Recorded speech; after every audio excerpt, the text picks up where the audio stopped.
swiftly to protect residents' health during this pandemic and to ensure greater public access to the work of the State Board.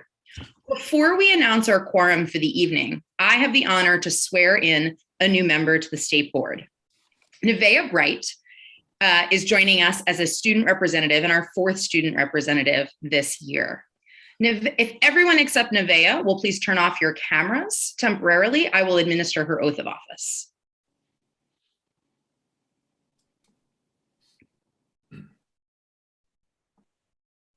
All right, Ms. Bright, are you ready? Yes. Great. Please repeat after me. I, Navaeh Bright. I, Navaeh Bright. Do solemnly swear. Do solemnly swear. That I will faithfully execute the laws. That I will faithfully execute the laws. Of the United States and of the District of Columbia. Of the United States and the District of Columbia. And will to the best of my ability. And will to the best of my ability. Preserve, protect, and defend. Preserve, protect, and defend. The Constitution of the United States. The Constitution of the United States. And will faithfully discharge. And will faithfully discharge. The duties of the Office of Student Representative. The duties and the honors of student representative. Of the District of Columbia State Board of Education. Of the District of Columbia State Board of Education. Which I am about to enter. Which I am about to enter. Congratulations, Representative Bright. Welcome to the State Board. Thank you.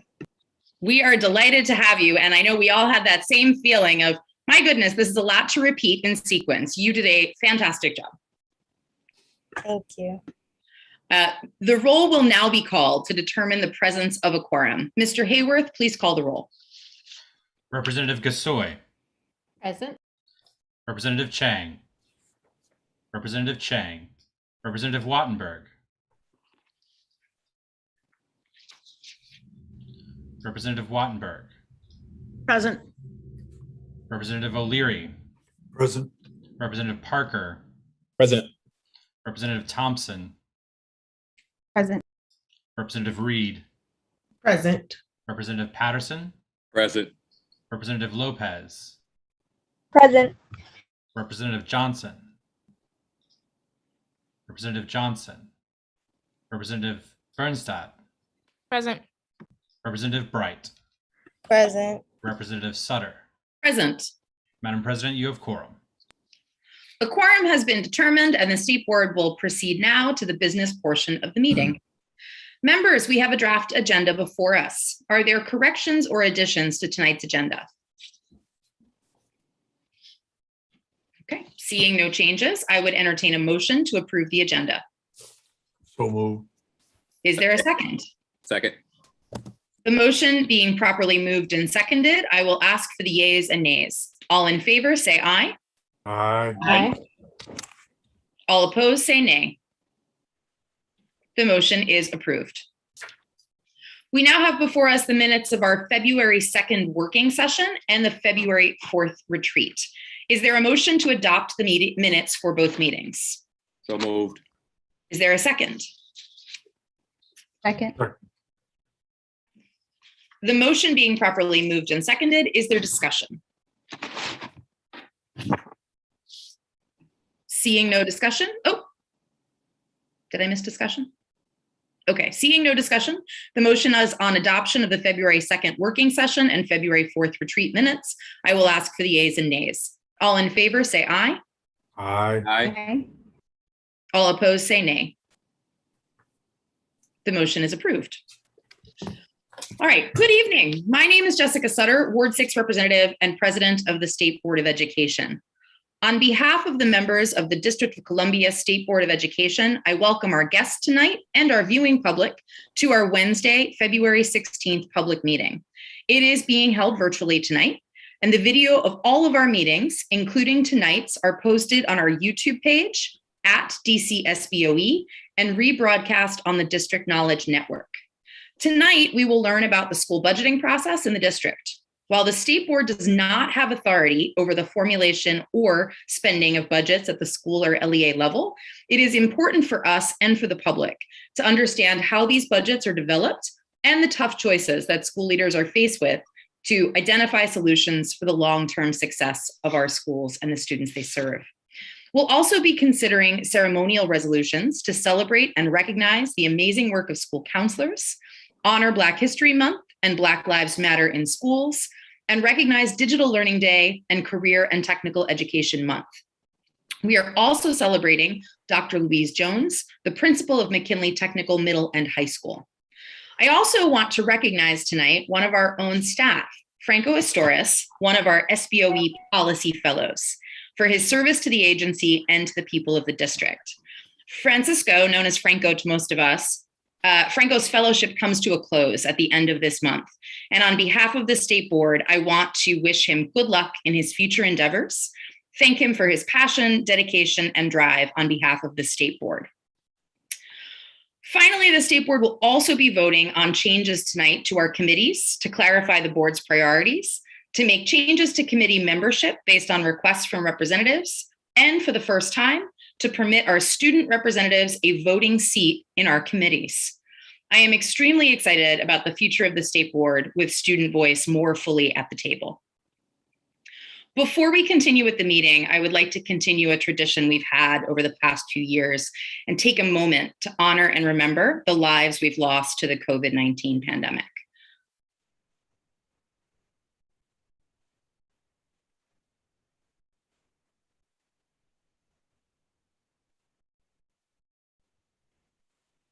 Thank you. All of these lives are precious and they deserve to be honored.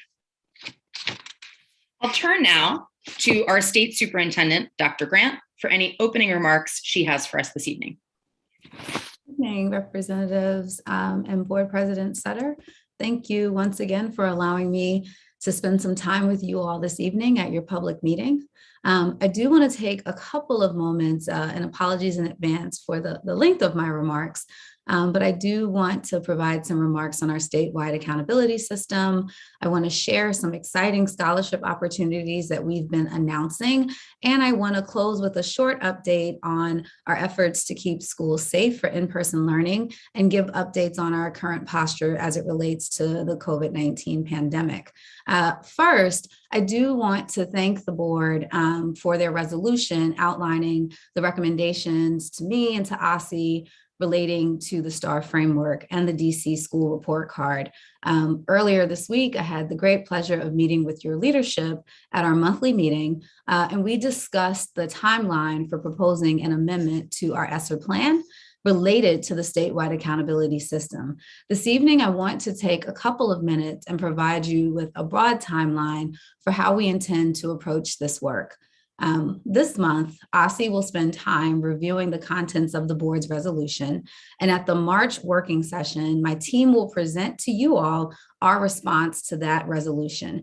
We will focus on outlining the substantive parameters for updating the statewide accountability system. And we're excited to undertake this work with each of you and aim to continue to be responsive to the feedback that we have heard from you all, and want to thank you all in advance for that work. We think it's important work, and it'll be time well spent as we navigate the road ahead. And so, thank you all in advance for your partnership. Also in March, we will undertake and begin our engagement with LEAs regarding the STAR framework and the revisions, because their input is important.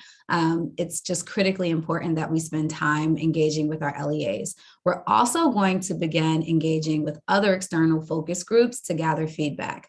That engagement will last throughout the spring, and I commit to keeping the board informed in our progress. As we did in prior engagement on the ESSER plan and the DC school report card, OSSI will strive to be transparent with the feedback that we collect and respond to the major trends in the feedback that we receive.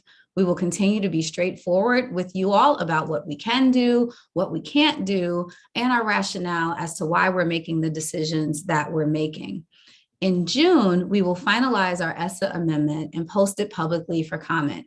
As it is customary with this board, we will present it at 2 working sessions in June and in July, and seek approval by this board that's consistent with the statutory authority in July. This will allow us to submit the amendment to the United States Department of Education for approval prior to the beginning of the 2022-23 school year. This timeline is indeed aggressive, but we believe it's strongly important that we focus on this timeline in service to our LEAs and to our schools so that they understand how we will be holding them accountable for performance using this approved system before the start of the school year in the fall of 2022. Finally, I want to remind everyone about our related work on the ESSA addendum, which is currently available for public review and comment until March 2nd. As you will recall, due to the suspension of statewide assessments in May of 2021, measures related to academic achievement and growth are not available. Yet the United States Department of Education still requires states to use their statewide accountability system with available measures and identify comprehensive and targeted school supports. This addendum outlines how we will operationalize our accountability system for the 2021-22 school year. Recall again that we will not be reporting star ratings to schools this year.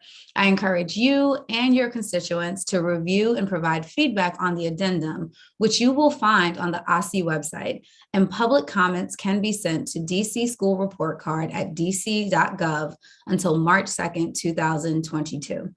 Now, shifting gears, I want to talk about one of my favorite topics, free money for college. We all know how expensive a college education can be, particularly those of us who have gone all the way through to a terminal degree. We also know how important it is to earn a college education, given the number of high wage, high growth, and high demand jobs in the DC metropolitan area that require a college education. To alleviate some of the barriers to post-secondary education, OSSI is thrilled to have announced the start of the DC Futures program. It's a new college tuition and support program for DC residents seeking a degree in a high-demand field at 3 local universities.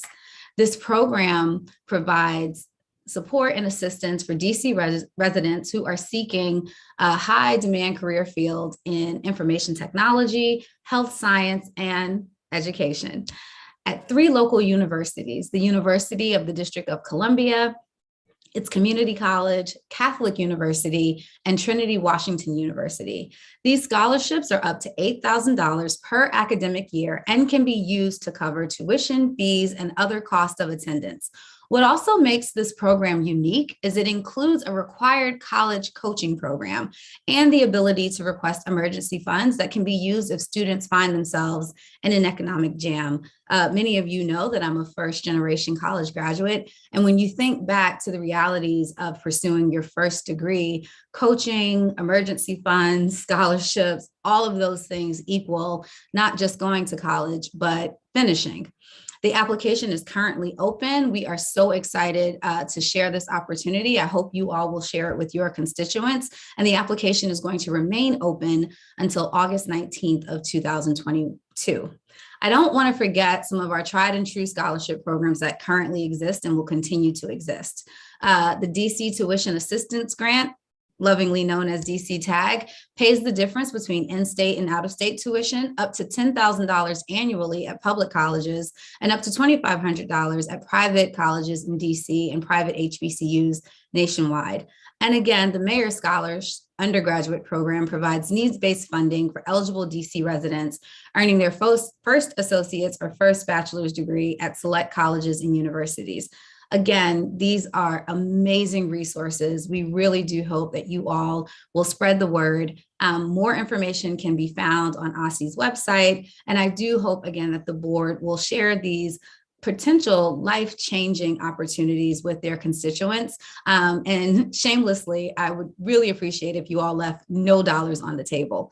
Finally, in response to requests from board leadership and other questions, I did want to give an update on the efforts that OSSI continues to focus on in ensuring that our schools remain safe for in-person learning, even as the COVID-19 virus has thankfully begun to show a decline in the district. As the mayor announced on Monday, masks are still required in our public schools. OSSI has continued to ensure that weekly rapid tests are provided to our students in age groups that have no ability to get the vaccine and all school staff. We will continue our symptomatic and asymptomatic testing programs at 20% of enrollment We are thrilled that this week our schools came in at 24% of testing. And as the schools prepare for their upcoming winter breaks, we have ensured that all students and staff have access to rapid tests for their return to school after the break. And we're really thankful to all of our partners at DC Health for ensuring that these tests are available, and truly thankful to our LEAs in our schools for being responsive and picking up their tests and making sure that our kiddos are ready to go, have fun on break, but also safe to return from break. This month, OSSI introduced implementation resources to support schools in establishing test to stay programs. These programs allow some close contacts to continue to remain in-person learning as long as they continue to test negative. We are, again, truly thankful to our colleagues at DC Health for providing guidance, assuring we have rapid test kit supplies, and working with us to stand up test to stay programs in our schools. These efforts have continued to serve our schools well and ensure that our schools can remain safe and open for learning for our students. Again, my apologies for the length of my remarks. I'm truly thankful to be in service to our community. And again, thank you for letting me speak with you all this evening. Thank you so much, Superintendent Grant. We appreciate that. And I appreciate the time you took to make sure we have access to all that information. Our esteemed panel tonight on school budgets is where we're headed next. And we have experts in various approaches to learning about and understanding our school budgets. Mary Levy is a longtime education finance analyst and no stranger to the board. Chelsea Coffin directs the Education Policy Initiative at the DC Policy Center. Jen Budoff is the director of the Council's Budget Office, and Antawan Holmes is the Advisory Neighborhood Commissioner for ANC 7C. Thank you all for being here tonight. You'll each have 5 minutes for your remarks and presentation. After you've had the chance to make your remarks, we'll have a round of questions from members of 3 minutes each. Mr. Hayworth will call the questions round and keep time for both our public witnesses and for our members. Ms. Levy, we'll turn to you to begin whenever you are ready.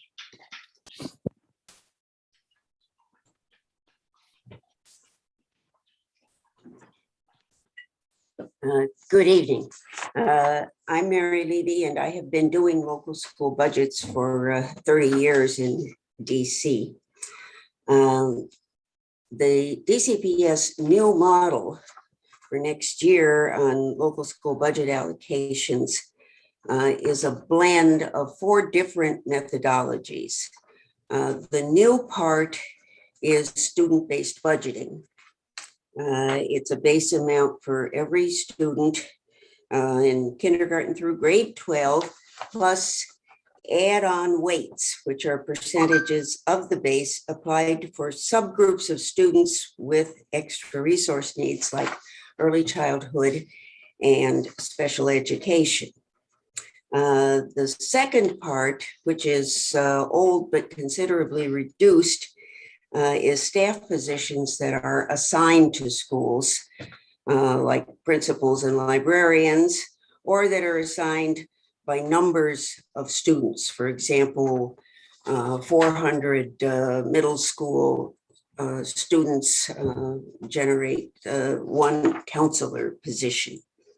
That is 42% now of the total, compared to 37% in school-based budgeting.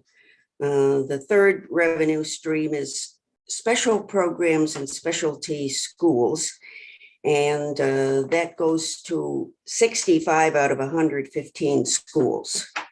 That's about 14% if you don't count Title I. And then stability is the 4th category of funding, and that's meant to ensure minimum resources at smaller schools, which might otherwise have trouble, and to protect against the effects of enrollment and program change from one year to the next. The mayor, of course, has announced a 5.9% increase in the base amount in the city's funding formula, the Uniform for Student Funding formula. And my initial reaction was that it offered opportunities to solve 3 big problems that we now have with local school budgets. First, Perhaps it could give schools enough money to save them from having to cut staff and other resources so as to keep up with annually rising costs. DCPS says that every school received an increase, most of them substantial, but there's a very big catch. That claim is based on a version of this year's budgets that does not include $3.4 million for librarians added by the council and $39.4 million in COVID recovery funds that schools are using this year to support teachers, aides, and other everyday school resources. That is a total of $43 million. And the mayor's increase is mostly simply replacing money that is already in the school budgets. If we count that money and compare those totals for each school with the allocations for next year, there are 61 schools that will have less money next year than they have this year.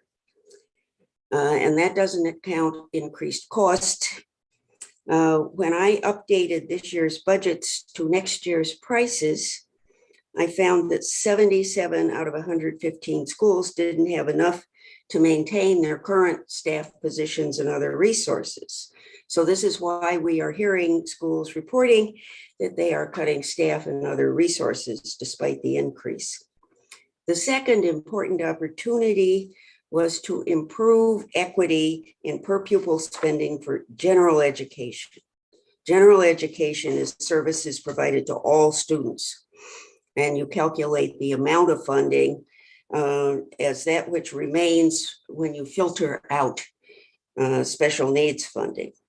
One would expect that to be similar amount per pupil, except in small schools which need somewhat more. That's what's called horizontal equity. Instead, this year's budgets have big differences in general ed spending per pupil among schools, including pairs of schools about the same size with up to $2,000 per student difference. In addition, we get fluctuations from one year to the next in this kind of spending. My preliminary analysis, and I emphasize preliminary, is that next year's budgets are actually much worse in this regard. The contrast between some pairs of similar sized schools has risen to as much as $5,000 per pupil. And with some of those pairs, the schools that have much more money have far fewer at-risk students. Ms. Levy, I do apologize. Sure. We are out of time right now. Okay. We do have your remarks and they are Yes. on our website as well. That's fine. Ms. Coffin. Such an honor to follow Mary Levy and be on this panel. Good evening, members of the DC State Board of Education. My name is Chelsea Coffin, and I'm the Director of the Education Policy Initiative at the DC Policy Center. Tonight, I'm previewing some of our findings from the State of DC Schools 2020-21 school year that will be published on March 10th. I will share what they may mean for budget and recovery, especially for students designated as at risk, and how the city must invest in collecting information that can help track recovery. The State of DC Schools report walks through the full year of learning during the pandemic, which was incredibly challenging for students, teachers, and parents. One of the biggest changes in school year 2020-21 was that there was likely less instructional time and less content covered. At the start of the school year, 99% of students were learning virtually for 5 days a week, many with 1 day of asynchronous learning, and 79% of students were still doing that by the year's end. The remaining 21% of students who did return to in-person learning were more likely to be younger students, go to school in the city's more affluent wards, and attend in person for no more than 3 days a week. Along with changes in instructional time, less content was taught. In continuous education plans, 2/3 of LEAs reported that they scaled back on standards after the spring of 2020 and in light of the continuing pandemic. In addition to less instructional time and content, there were fewer students enrolled than expected in school year 2020-21. Although system-wide enrollment across pre-kindergarten to grade 12 was projected to increase by 4,000 students last year, it only increased by 17 students. Importantly, enrollment in the usually highly demanded pre-kindergarten grades declined for the first time by 7%, showing that DC parents opted out of what could be a challenging virtual learning environment for young students, especially in wards 7 and 8. Enrollment in DC's 14 adult and alternative schools also dropped sharply by 13%, or nearly 950 students between these school years. These lower levels of enrollment in non-compulsory grades will have ripple effects in the years to come. During last school year, early signs point to lower levels of engagement, unfinished learning, and well-being challenges. Even though DC relaxed in-seat attendance requirements, 31% of students were chronically absent, missing 10% or more of the school year. Pre-kindergarten students attended school an average of 8 out of every 10 days. In the absence of the statewide assessment, an Empower K-12 analysis of school level assessments shows that academic performance of students declined during the school year 2020-21. In addition, there was more unfinished learning for students with disabilities and English learners. On mental health, there are little data on how often students needed or received mental health services, but qualitative information and focus group conversations paint a mixed picture and show that many students experienced increased isolation, anxiety around COVID-19, and general stress of virtual learning.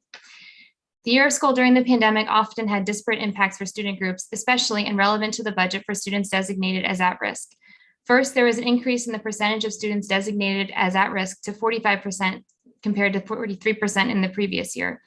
For a variety of reasons, some related to the challenges of virtual learning and adequate technology access, students designated as at risk were more likely to be chronically absent, and they were 1.5 times more likely to be chronically absent, and they missed an extra half day of pre-kindergarten a week. They also experienced a 27% point decrease in reading on grade level, twice as much as their not at-risk peers for early grades. While the previous school year introduced challenges, we don't know much about how students are recovering during the 2021-22 school year. Schools are open again in person aside from quarantine time, and enrollment is almost the same as last year, but it remains down for pre-kindergarten and elementary grades. It is likely that academic and well-being recovery is going to be a multi-year process, and DC needs a clear plan in education that focuses on student academic success and supports for students and takes stock of the community factors that influence students' ability to fully engage in school. In this budget cycle, the UPSFF increase of 5.9% and the multi-year investment of $27 million for school-based mental health supports are a strong start toward recovery. However, this is the time for a big statement to target resources where they are needed most for students designated as at risk. We don't yet know the weight for students designated as at risk, but the last year's weight of 0.24 remained well below the 0.37 weight recommended in the adequacy study. This means that students designated as at risk are receiving less in per pupil funding from local resources than they need, and that they could benefit from more resources to recover from the academic and socio-emotional impact of COVID.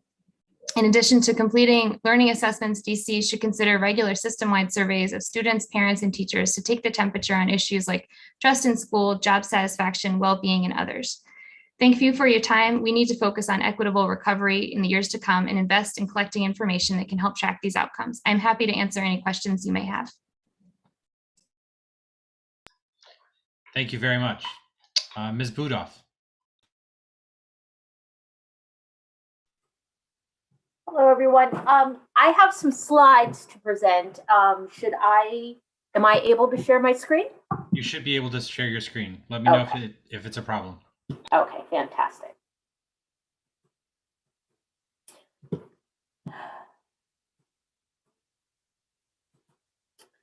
All right, let's see.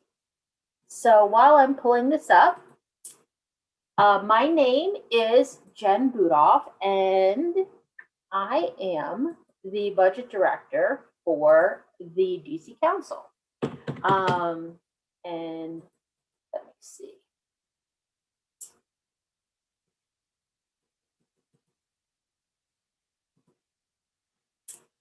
All right, does everyone see the Wilson building? Fantastic, thank you.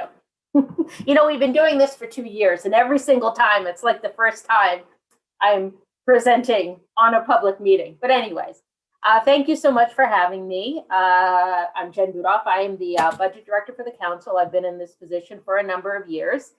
And my office is the Office of the Budget Director. We are a central office, so we provide support with regard to the budget to all of the council on matters related to the budget, finances, the economy. We also do a lot of research and economic analysis, for members, some of which are on our website, which I can go over later. So since I work for all members, I'm going to focus more on process and highlight some of the roles that the council does have with regard to the DCPS budget. So, in my world, the three main players with regard to the budget are the mayor, the council, and the CFO.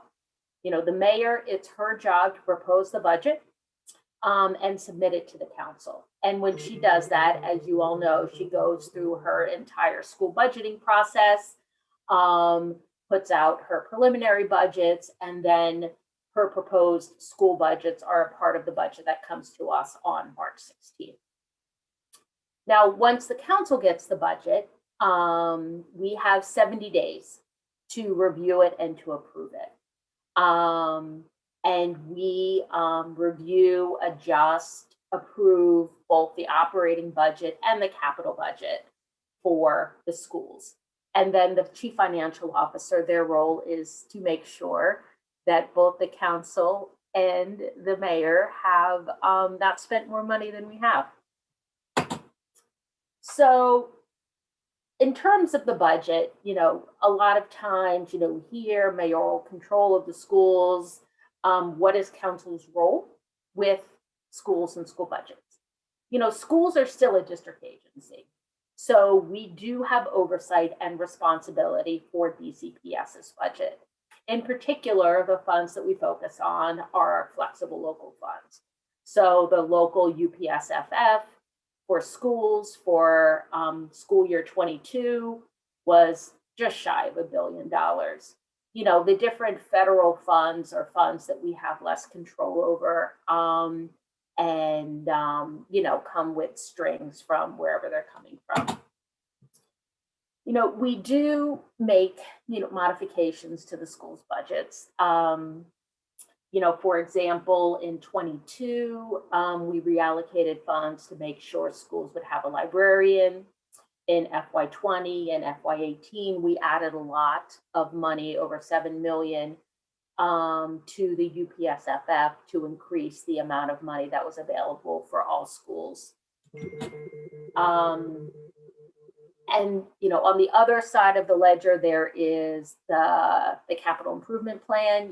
This is how we fund all of the school improvements. We have the PACE Act, which dictates the order of the schools that come before us in terms of modernization. But, so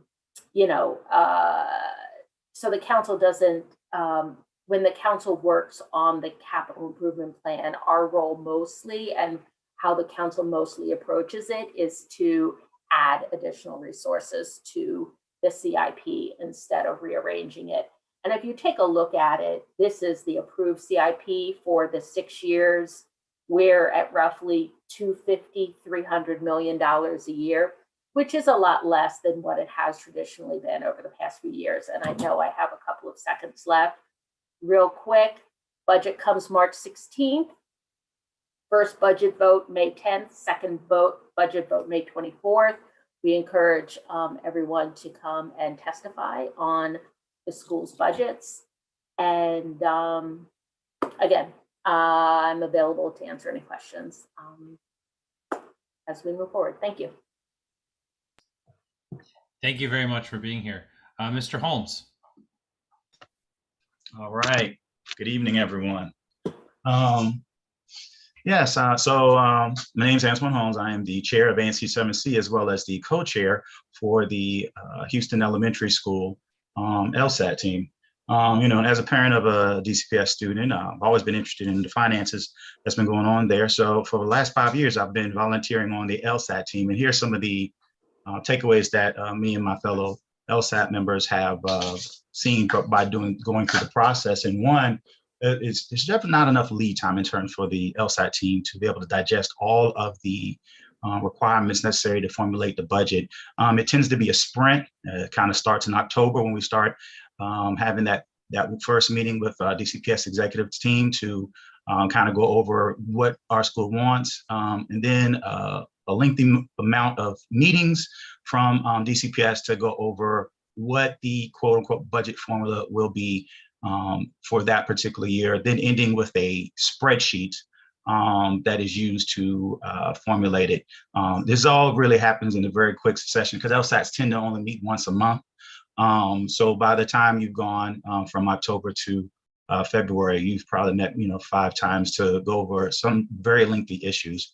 So definitely that time constraint is one of the main issues that we see with the LSAT process.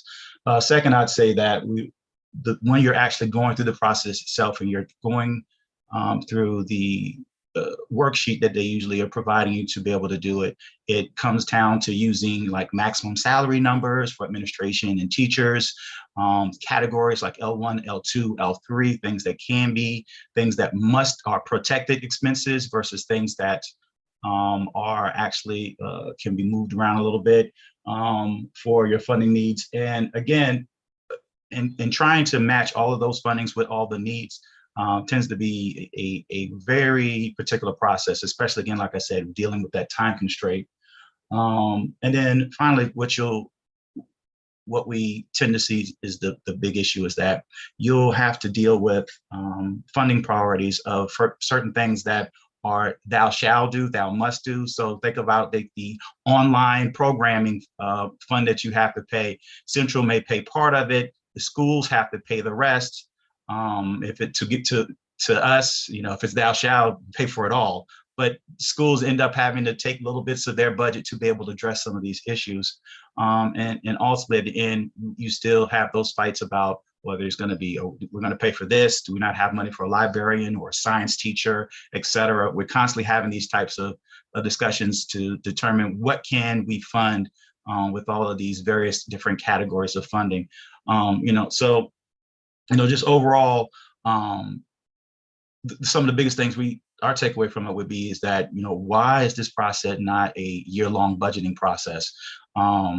So that we can actually, take in additional data to understand. So when it comes time for us allocating all this money towards this programming, we'd be able to make some of these better choices and not trying to just, juggle and cut to try to make certain things try to happen by the end of that, to get ready for the next year.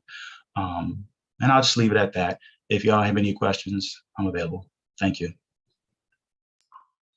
Thank you all very much for joining us tonight. Members, if you do have questions for this panel, please use the raise your hand feature, and I'll do my best to call you in the order that you have indicated that you have a question. Representative O'Leary, 3 minutes.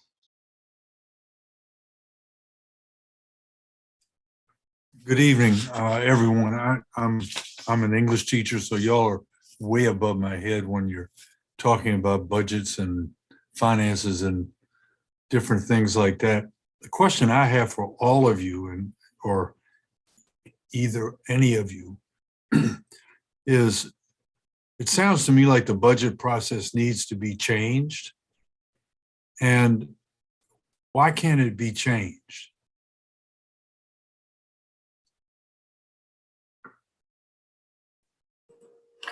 What I can provide a little context. There actually are a few bills in front of the council right now proposing to change the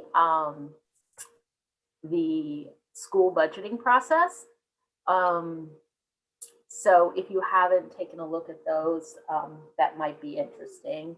But in terms of the actual school budgets, the process, pursuant to the Home Rule Act is that budgets need to originate with the mayor. So the council is in the position of having to be reactive to these budgets instead of being able to create a budget. But that's just from the council's perspective. I don't know if Mary or Chelsea have something else to add, or maybe Mary, since she knows more about school budgets than anyone else.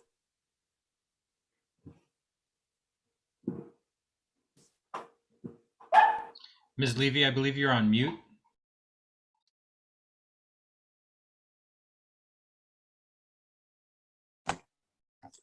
I can only say that I think it's a matter of political will. And I would very much like to see a study made of how we could do this better that involves all the players in the budget. We need to have parents, teachers, principals, central office personnel, all sitting around a table and trying out new ideas. This unfortunately did not happen with the new budget model for next year. Some of us were able to tell the school system what we thought the problems were and our ideas about equity and transparency. But that was really as far as it went. And I would like to see that changed, perhaps to the kind of system that the deputy mayor's office is using for the uniform per student funding formula. Thank you very much. Thank you. Representative Gasoi. Thank you so much. I think most of my questions are directed to you, Ms. Levy. Thank you for being here, and thank you all for your testimony. It's really helpful. My first question actually is, Mr. Holmes was talking about this should be a year-long process. I'm wondering if you have any insight into why it's not, and actually if anybody else does too, that'd be helpful. But well, the calendar, as Jen could tell you, is set for executive agencies by the whole budget process. And the practice of the mayor has been to wait to put anything out there publicly until we have the February revenue estimates from the CFO. Our neighboring school systems start this process in the fall. And the superintendents prepare a budget. That budget goes to their board. And this is still usually before Christmas. And there's public reaction. And the board adopts a budget request and sends it to the county council.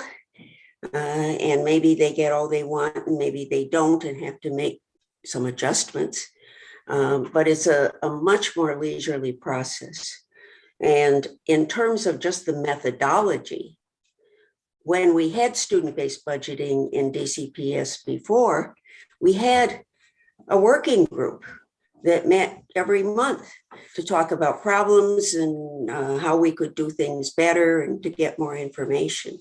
I think the school system could do that. They have chosen not to, however. Thank you. That's helpful.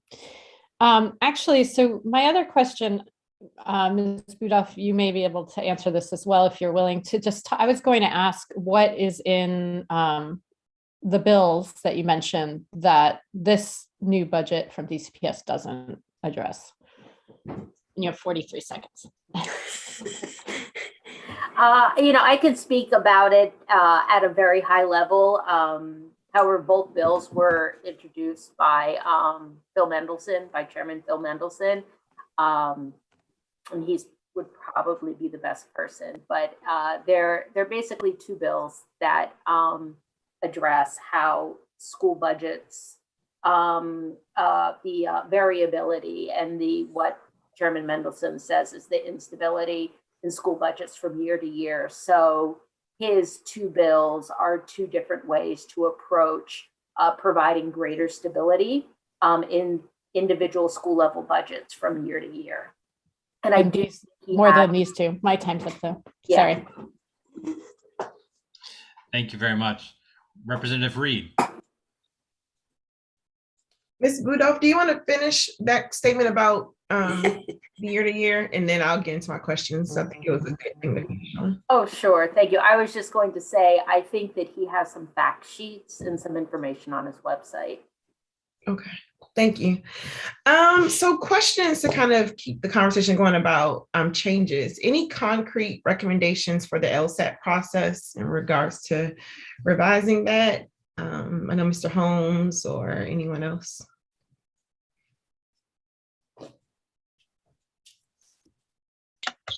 Since you mentioned my name, I'll talk. All right. So one of the things we were talking about was year-long budget process instead of this constraint time that we have right now. Again, you know, what I do for work, you know, we meet weekly to talk about all the things that are happening in the system so we can identify things that we might need for the upcoming budget to be able to address those changes. The LSAT does meet monthly. And if we should just have if we use that amount extra time that we talk again with the principal, with the teachers to find out what's working, what else is needed, we could start addressing and trying to get some of those requirements in advance versus usually we'll talk in like, okay, so after we finish the last meeting in maybe November, after having a meeting with DCPS to talk about here's what the LSAT needs to be focused on. Now there's usually a meeting with the administrator and the staff to talk about what you all like to do, a meeting with the principal and the PTAs and the parents to talk about what they need, and trying to jam all those things in together within January and February to see what we can get out of that budget. And again, things that happened in the past, we're talking pre-pandemic, we were having to fight about, are we going to have dedicated librarians? Are we going to have, you know, for specials? We've always had those type of talks about funding for personnel and programming that we continue to have to this day. Now, librarians have gotten a lot better, as that's been something that's more protected, but some of the other stuff has not. Gotcha. I'm jumping because I can get 45 seconds. So it sounds like streamlined communication and then more time. Ms. Levy, I couldn't help but to hear some touches on governance. Your comment related to the budget process. I know we are the State Board of Education versus the school board, but do you see a role in the State Board of Education related to budgets? Well, I think that the state board has been very effective in using its bully public, for example, in focusing on teacher turnover. Nobody was paying attention to that until the board did it. So I would say that at the very least, you look at what you feel your constituents need, you talk about it. Thank you. Thank you very much. Representative Patterson. Thank you. I want to thank my colleague from Ward 8 because I had the same exact questions. I wanted to thank Mr. Holmes for his service, first and foremost, as a person who used to serve on the LSAT. I really appreciate what you do. I know it's not easy, and trying to forecast and move things around, sitting in there with your principals and your teachers to make sure that students get what they need. So thank you for doing that. And I appreciate my colleague for asking that question to get some of the answers I was seeking. Also for asking Ms. Levy, because I was going to ask Ms. Levy the same question about governance, going back to a time when we did have budgetary kind of responsibilities as a board and what you thought about governance, but you have answered that question, so I appreciate that. So I'm going to go to Ms. Coffin, who I had the last remaining question for, and you talked about basically an equitable recovery. I kind of wanted to hear what you had in mind and what you thought, what does that look like as we start thinking about how to advocate for an equitable recovery from COVID? Thank you for the question. So we, in the State of DC Schools report, we don't have anything prescriptive, but what we are recommending is some kind of a framework, which is something I haven't seen. I feel like last year was such a year of, and year and a half has been such a year of reaction. And now that we're in more of a kind of a consistent mode for this pandemic, that now is a time to pause and take stock of where we are and where we want to go.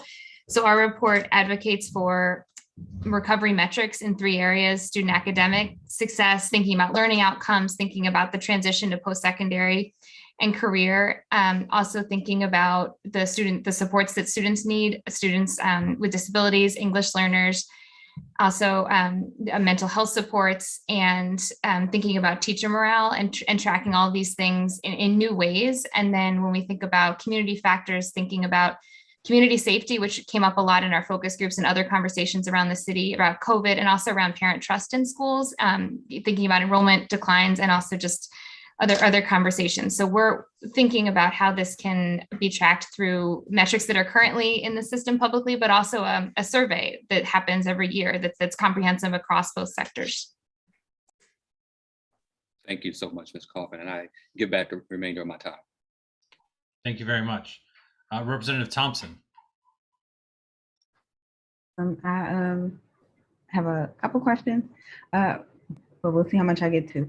I'm curious, when you all think about this budget, and it could be yes or no, or it could be a little bit more, do you see school equity and stability addressed?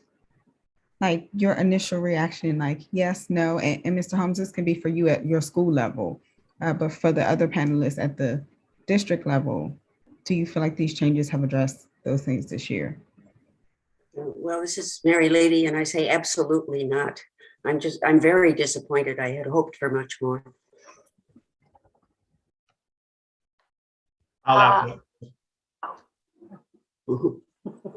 I would have to agree as well.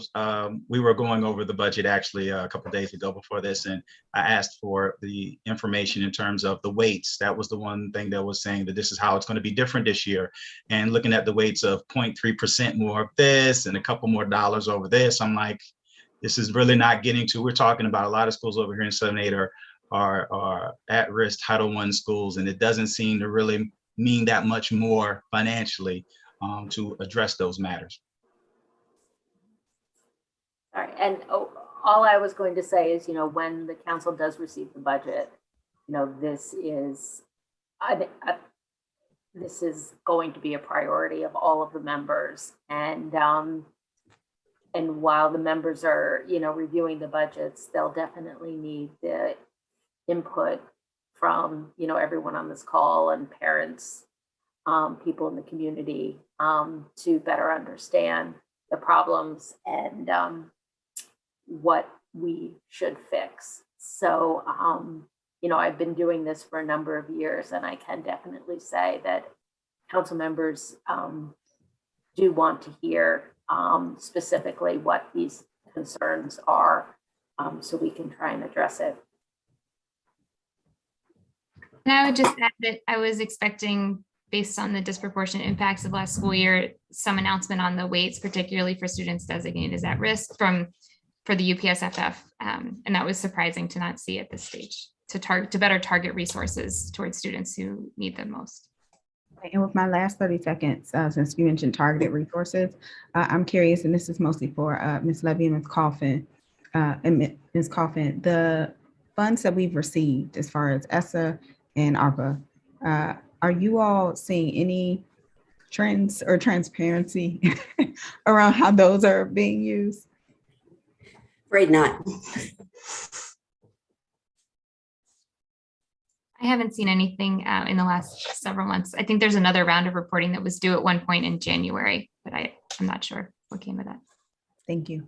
I do, however, have a spreadsheet that DCPS put out with the current year's budgets, which does show what each school is buying with its ESSER money. And I saw that link to your testimony, but my time is up. But thank you. Thank you. Representative Birnstad.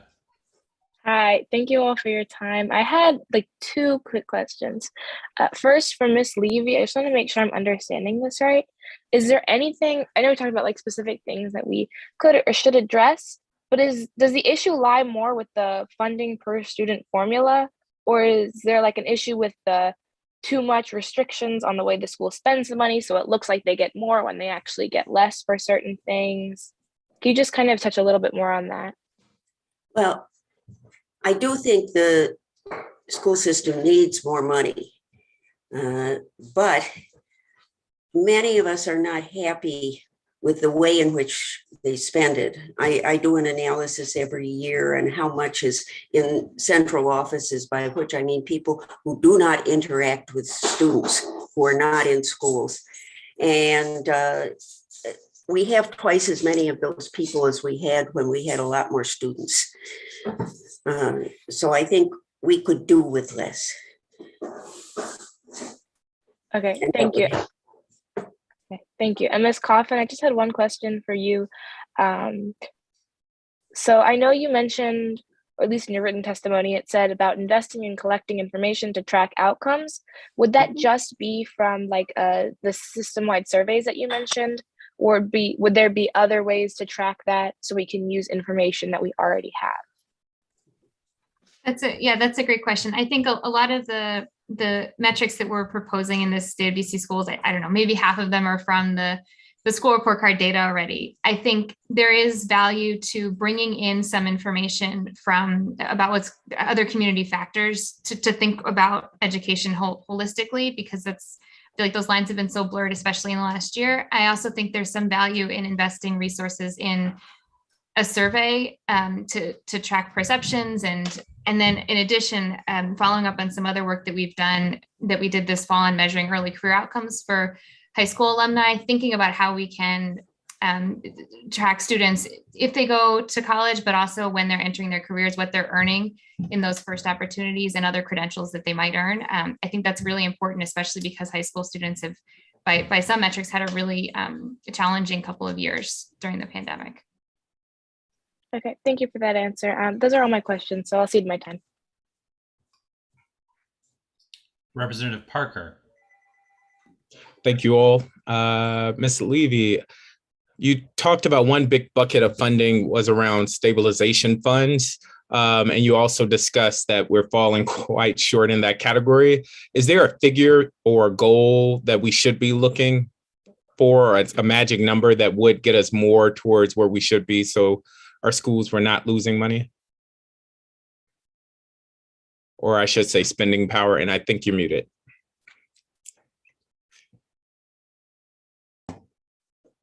We should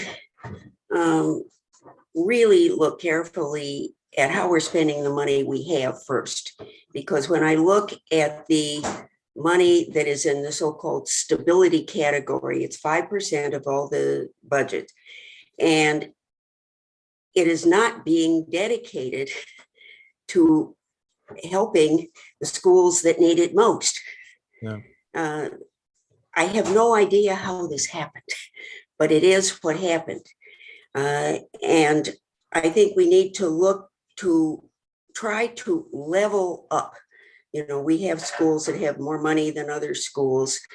The advantage of getting more money into the system is to level up the schools that are disadvantaged. Thank you for that. And then Jen, I know the council's core office will likely produce an impact statement for the budget generally. Do you know what role that office is playing in the formulation of the budget, if any? Well, so, you know, the mayor proposes her budget and she has her own racial equity team that she works with on her side. On the council side, CORE does not prepare a racial impact statement on the budget itself because the amount of time is too short. However, we work with them and they also work very, very closely with committees. They have toolkits and a lot of information. So it is, I guess, it would be more woven into the process during the oversight process, as opposed to being an audit of what we did at the end of the process. That's helpful. And then in my last 25 seconds, Chairman Mendelson's proposed legislation, just thoughts, and maybe we could start with the two I haven't heard from very quickly. Just pros, cons, is it good, is it bad, why?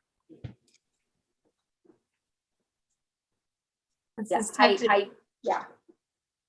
No, I was going to say, I can't speak pro or con. So I was just.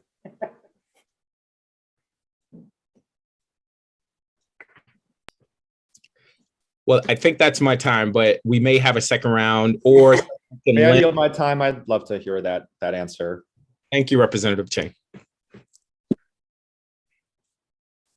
This is Mary Levy, and I am very enthusiastic about one of Chairman Mendelson's bills, and that's the one where it takes into account rising costs. I think that many parents are a little wary of it, but I think it would go a long way toward preventing schools from having to cut people in order to keep up with rising costs. Helpful. And I would just add, and this is a really, stability is really critical for schools, for programming from year to year, for school communities. I think it's challenging in an environment where enrollments are stagnant and decreasing in pre-kindergarten to think about what stability means. And just if something, I looked at enrollment over the last 2 years, there are several schools that have lost 20% or more of their students since, since school 1920. And so I think just understanding those interactions between enrollment declines that might be really very real in the years to come, and just the money has to come from somewhere. And anyway, that's. Yeah. The chairman's bill does take account of enrollment decline. Helpful. Commissioner, you want to weigh in here? Fine, if not.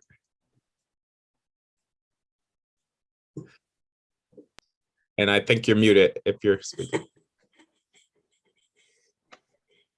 No, go ahead. No comment. Fair enough.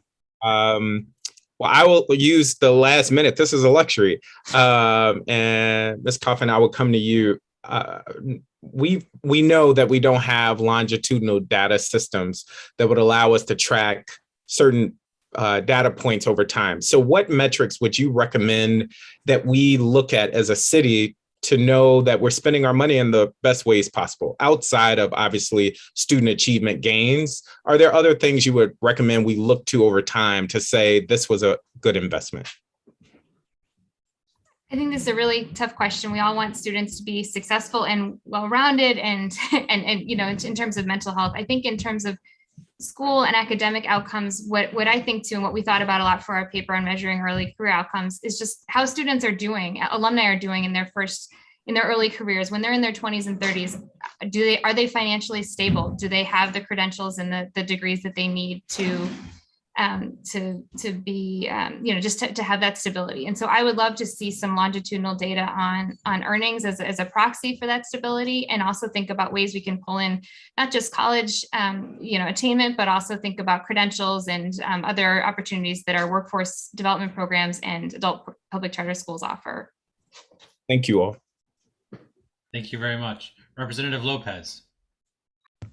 Thank you, and good evening, everyone. My question is for Ms. Levy, and it's more of a clarifying question. I know that you mentioned in your testimony weights and some new added weights. So I was just wondering if you could define what those weights are and how do they get decided upon? The weights start with the base amount per pupil, which everybody gets, but then you get extra as a percentage of that base for a list of subgroups of students: early childhood, special education, English language learners. To its credit, the school system has added some extra money for concentrations of at-risk students, not just at-risk students, but where you have more than 40% in a school at risk, there's some extra money per pupil who is designated as at risk, and the same thing for 70%. They are decided upon by somebody at school system headquarters. I hope they looked at research to know what would be an appropriate weight, but none of this has been explained. It's a matter of some frustration for people who are looking at it as, well, okay, but why? Thank you. Because my question was regarding the weights. I tried to join some of my school's LSAT meetings, and one of the questions that one of my teachers brought up was, why was the K-8 education campuses worth a quarter weight? That's a mystery. And then, we have like other campuses from like 6 to 12, and, they're different.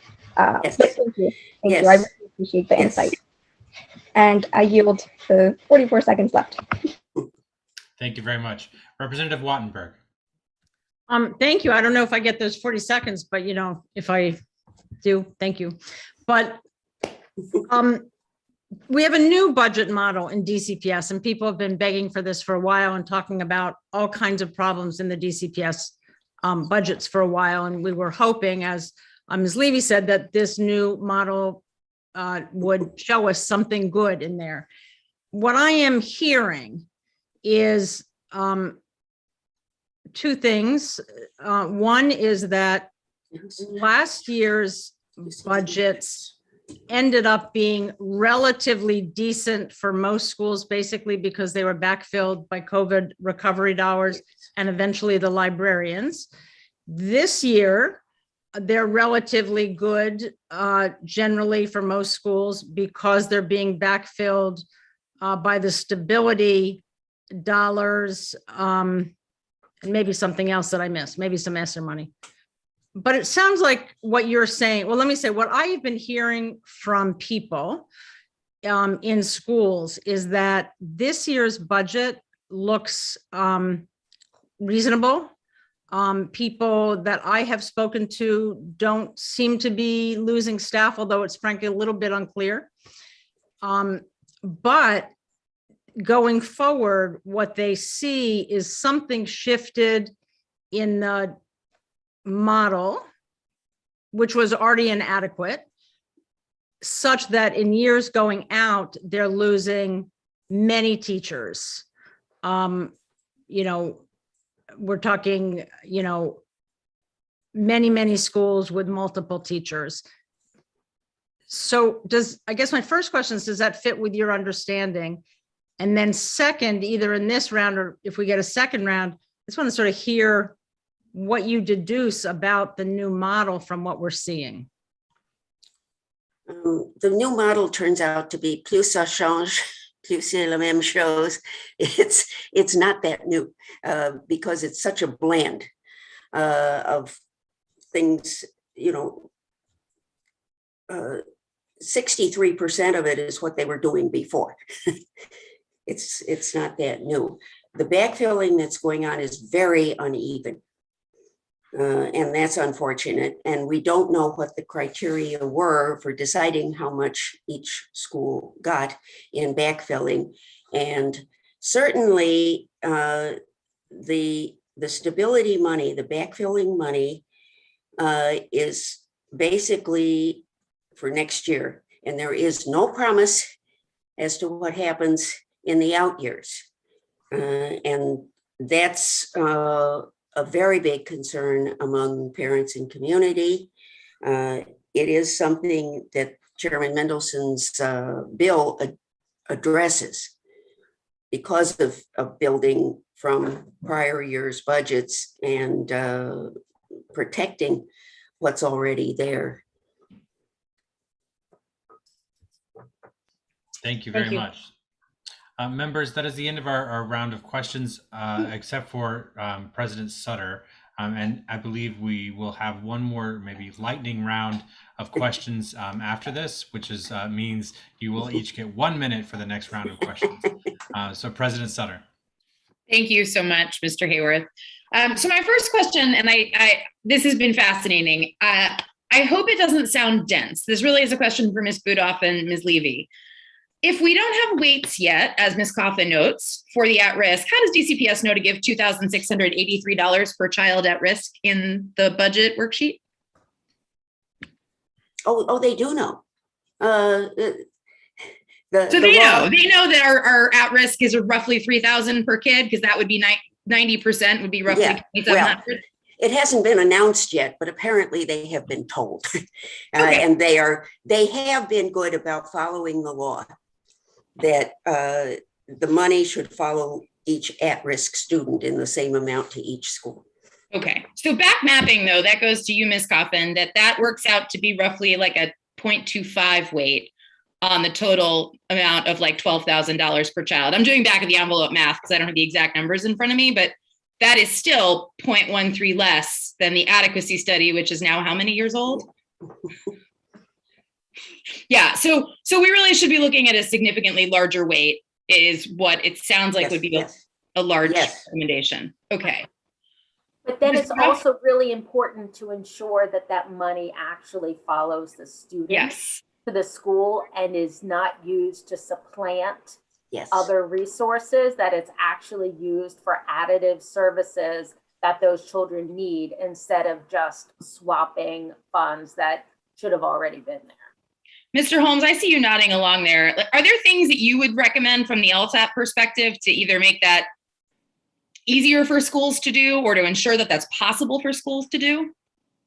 Well, now you're going to get into a different type of conversation where we're sitting here talking about the money follows the child, that it's actually spent on them. You know, schools in 7 and 8, we do see turnover. We do see people after the cutoff date, kids go from one place to another. And we have all types of interesting things that happen throughout the whole year that's probably affecting the budgets as well. Kind of what everybody else said before, and I agree with Mary, like this is stabilizing money for this year. What does it look like after that when the numbers may still be down from the pre-pandemic rates? We have those concerns about it, but definitely there needs to be a much better process as well, and transparent process to make sure that we know that if you're going to put this much money in a child that's at risk, has an IEP, and all the other categories that's on top of that, then it corresponds to that particular resource that's being hired and all the programs that go along with it. We don't see that right now. We just don't. All right. I'm going to use my last 11 seconds to pose my question for my lightning round 1 minute, which is, how could we make this more transparent? So when it comes back to me, how could we make this more transparent? And I give it back to Mr. Hayworth to hand off to members for their lightning round. Thank you very much. Members, if you are interested in an additional minute, please raise your hands and we will get to you in the order that you raise your hands. Representative Thompson. Perfect. Okay, so with the money following the child, I don't have a question. I just have a comment. One of the things that is a bee in my proverbial bonnet is that is only true in the law for DCPS. That supplement, not supplant provision, that's not true for any of our other LEAs. And so I'm just a firm believer that what is good for children is good for children, no matter the flag that the school flies under. So yes, we should do that. But yes, we should also recognize that it should be incumbent upon all of us to do that, not just DCPS, even though they haven't done it all the time, but it should be everybody. It shouldn't just be DCPS. Thank you. Representative Reid. All righty, stability funds and special education. DCPS has a lot of instability in special ed programs where they can bounce back and forth for a year. Is there any way that we can, or suggestions for how we can stabilize those programs versus they do it on a population base, but schools are saying that makes their buildings a little tumultuous? Or I can follow up via email.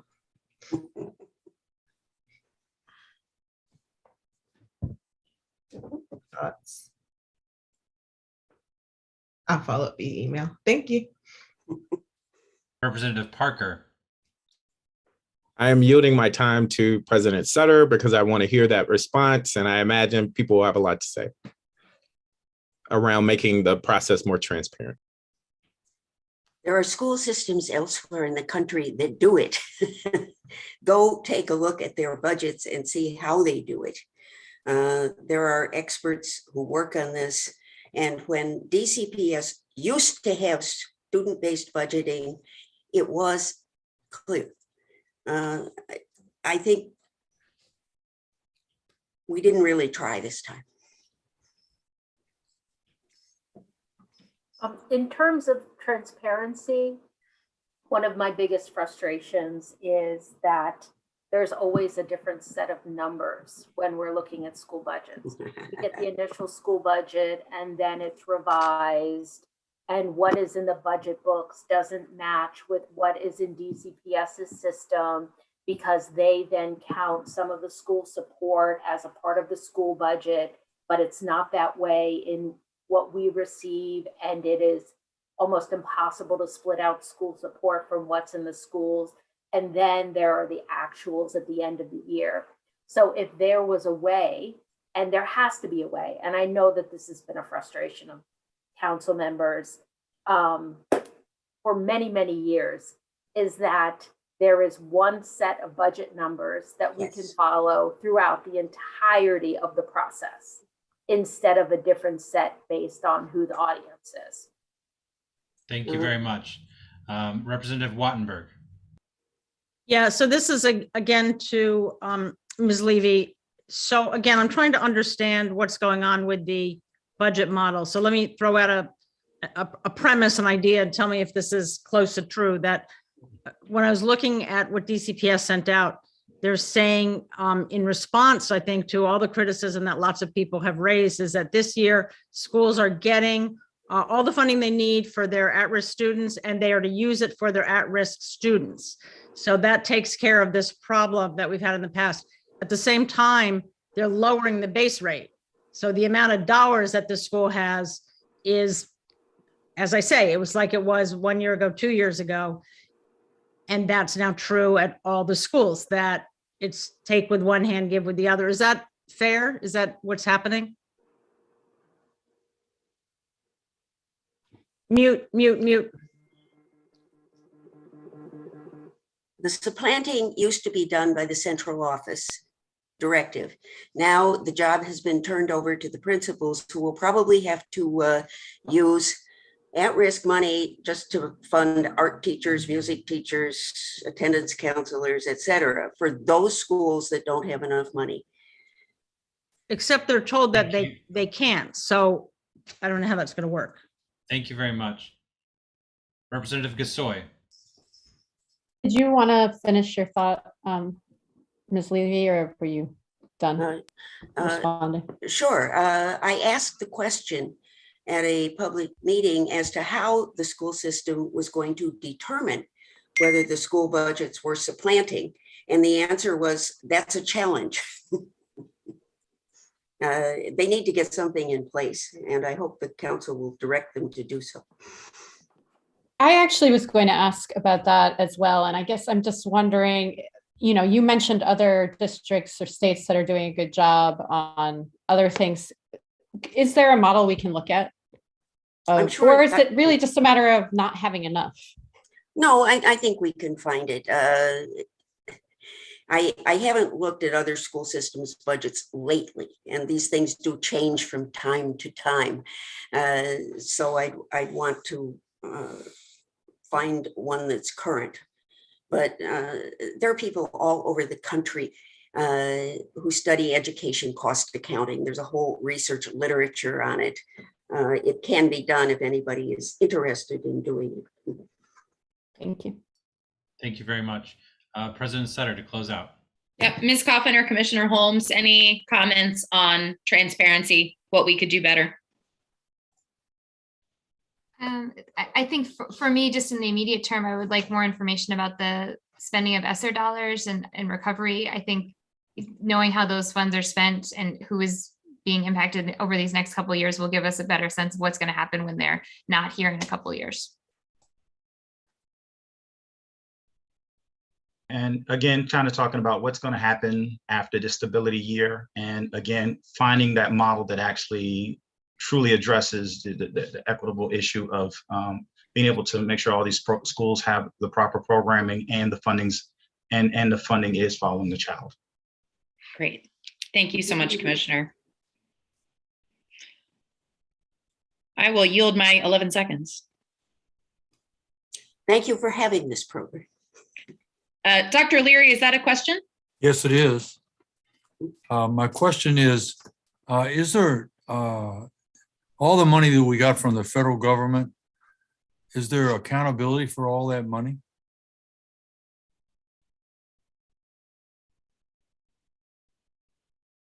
What I can say is that there were plans. We, when we passed the budget, we budgeted every penny in federal payment that we received. The executive is in charge of doing reporting, and they have an initial report up on their website. I know that they are in the process of doing a dashboard. But I can also say that it's going to be a major area of inquiry when we receive the budget in a month. I like that euphemism, a major inquiry. Well, I think that wraps up our rounds of questions, and I want to express on behalf of the board our deep gratitude for all of you joining us tonight.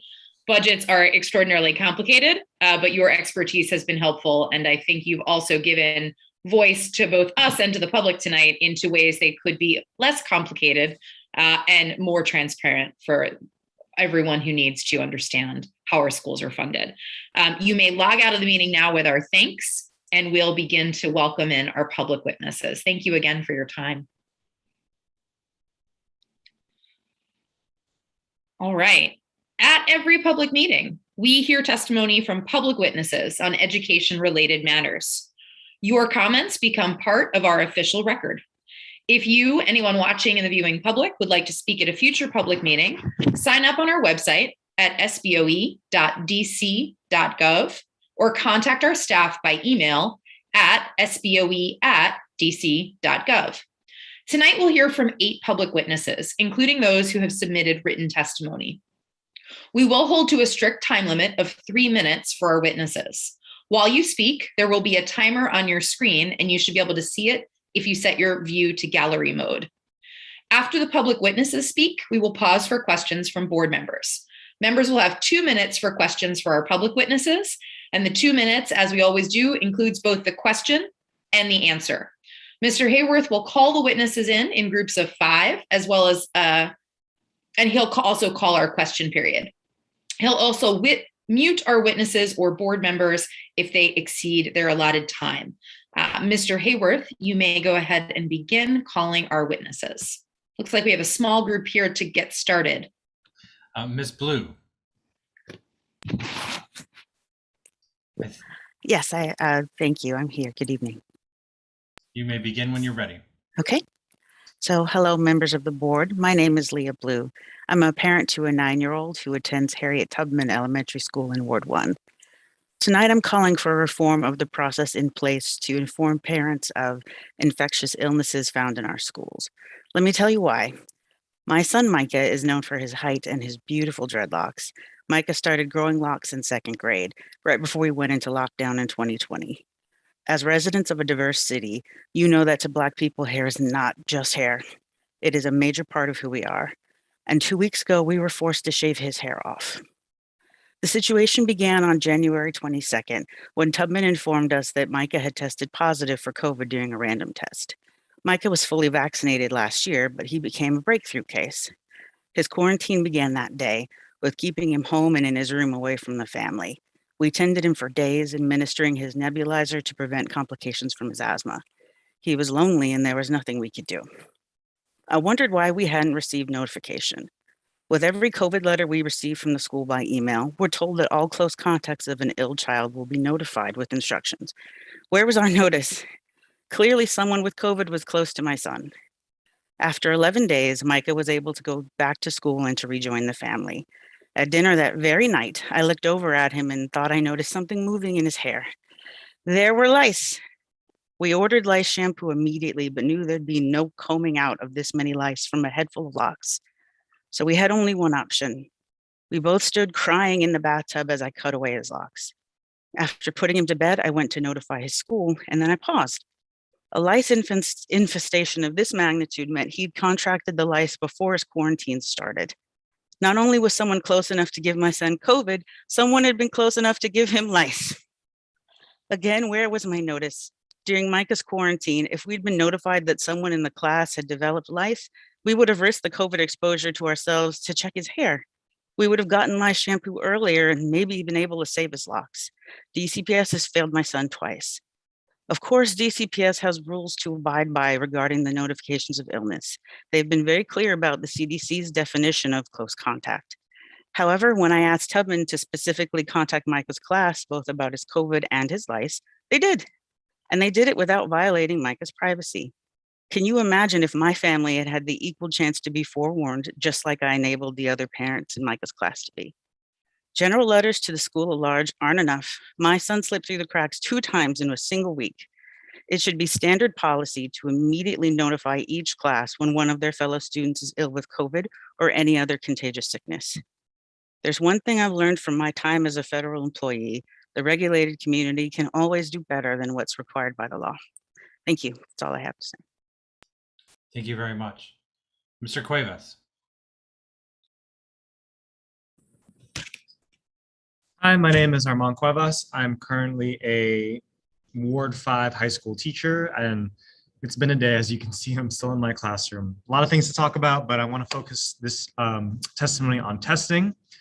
So we have just passed our halfway point, and even though we're still in the midst of a global pandemic, I'm still puzzled and frustrated by the amount of testing my students have had to endure and all the testing that is yet to come.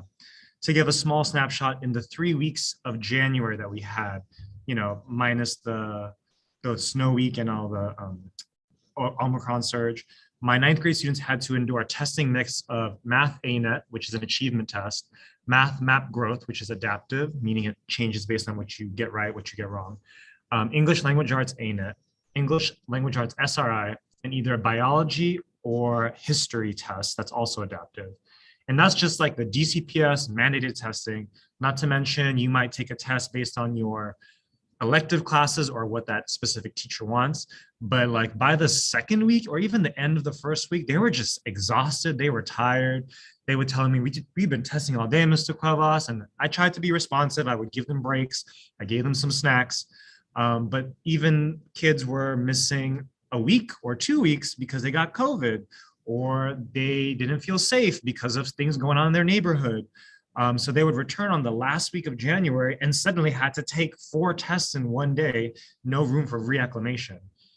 And this is really not what schools should be. Our students are not simply data points on their academic achievement. And we talked all this talk at the beginning of the school year about focusing on social emotional learning, focusing on the whole child. We even had a speaker, Dr. Bettina Love, talk about anti-racism in schools. And a key thing she pointed out was the testing and the racist and classist history of it. And yet this is the year I've seen the most testing in my 5 years here in DCPS. One thing that she pointed out that really stood out to me was opting out, like the opt-out movement where kids say, I don't want to take PARCC or whatever standardized test that exists in whatever state or district. She mentioned that during the speech, and then immediately after her speech, DCPS talks about, oh, here's our new testing system, and here's all the data we're going to collect this year. And even nationwide, we're starting to see a shift in this testing as well, in response to what Dr. Bettina Love was saying. Sorry, I missed the bell. We have Harvard and University of California making SAT and ACT optional. These tests are fading out. Why are we still perpetuating it in our schools? Now, some of the solutions I think about, getting rid of PARCC completely and replacing it with other tests that exist and measure growth, whether it's map testing and SRI. I think ANET and achievement-based tests have their place, but we should be focusing on all sorts of other things besides just nonstop testing. Thank you very much. Mr. Goldstein. Good evening, members of the State Board. February is a time in every school year where we are still deeply immersed in the current school year, but begin to realize that if we do not turn our minds to the next school year now, we will not have the time we need to make significant and meaningful shifts for our students and families. We're also at a crossroads in education more generally. A year ago, we were awash in talk of reimagining education post-pandemic, but this year brought another year of the pandemic and very little reimagining. We're all hopeful that the coming school year will bring a shift from pandemic to endemic, and while COVID won't be gone, we hope to begin a new chapter in our schools. So the question of which shifts we should not only be imagining, but immersed in concrete planning on right now is pressing and urgent. We're hopeful that as education leaders, you'll guide the conversation about how we can prepare not only for next year, but transformative changes for students, families, and educators, including how to budget and plan for those right now. So where should we begin? We know we're likely to experience at least seasonal surges of COVID for the foreseeable future. And with that in mind, we shouldn't be behind the 8 ball with procedures and infrastructure for testing all students, high quality masks if and when needed, test to return policies, outdoor meals, contact tracing, which should never again be left to our principals. We should act now to rethink nurse contracts, which don't allow school nurses to address COVID, administrative staff that can be added to handle bureaucratic duties. Experiential and outdoor education. Our city experiences not only academic achievement gaps, but also experience gaps. As a social studies teacher, I would take my students every year on a trip to Philadelphia.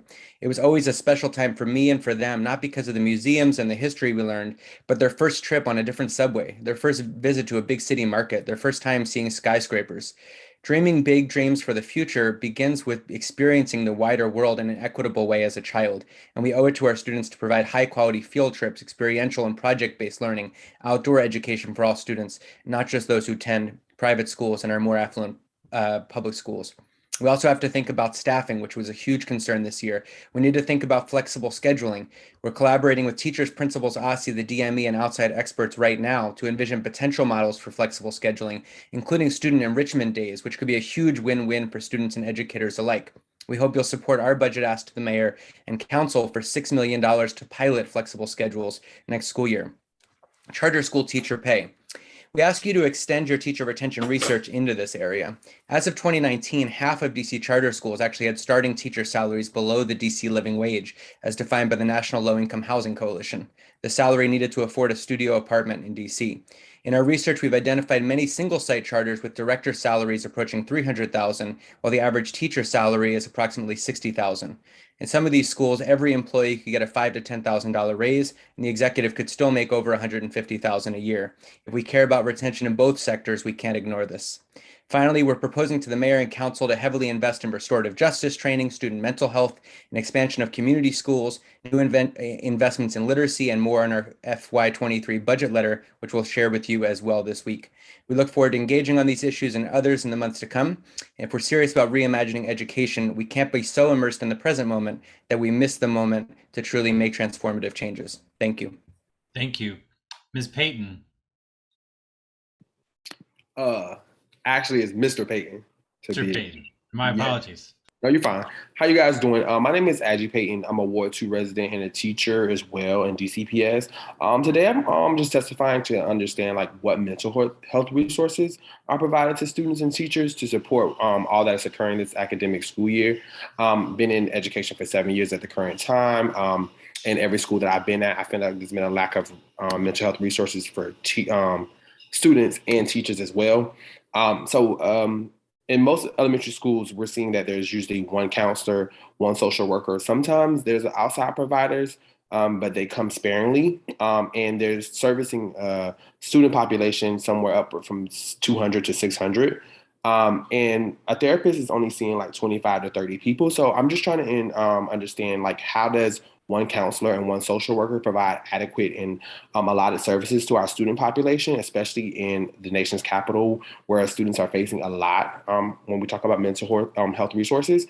I would like to see what efforts DCPS are going to put forth, basically because the students that we're serving, we're understanding in the classroom that we, as educators, we are taking on not only our day-to-day activities, but their day-to-day things as well. And so each year you are seeing teachers fall out. And I'm saying leaving the profession one by one because the lack of resources, even throughout schools are supposed to be affinity groups that are going to entail like teacher turnover and how to keep teachers.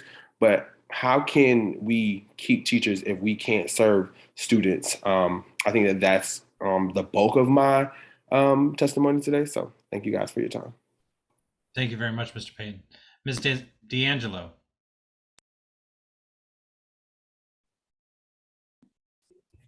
Hi, thank you.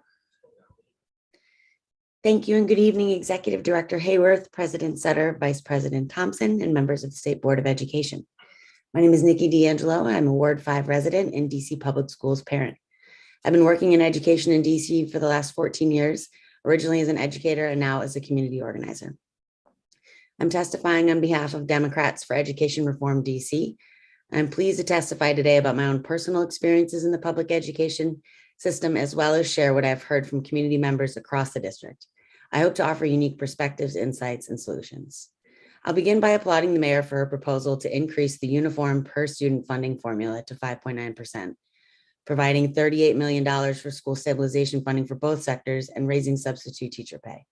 These investments indicate that the mayor understands how expensive it is to provide a high quality education in Washington, D.C., and that the current funding levels are not enough for students, families, educators, and schools. In addition, I applaud DC Public Schools for their adaptation of a new budget model, which we're still analyzing.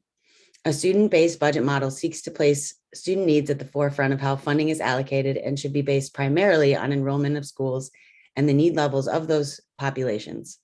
Additionally, additional funding is given to schools based on enrollment of special education students, English language learners, and students considered at risk. I believe that we have an opportunity now to open up the conversation around how this investment is being used equitably and with the highest levels of accountability. While I applaud these investments, there are a few more investments and crucial elements that should be considered if we're looking to improve equity, transparency, and accountability. It is my hope that the State Board of Education will push the mayor and DC Council for the following. Maintain the proposed 5.9% increase of the UPSFF so that all schools have the resources needed to support students.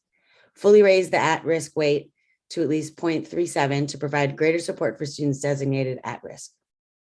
Increase the public charter facilities allowance to 3.1% in fiscal year 2023 to reflect the average growth in the cost of constructing school buildings to ensure every student has a safe learning environment.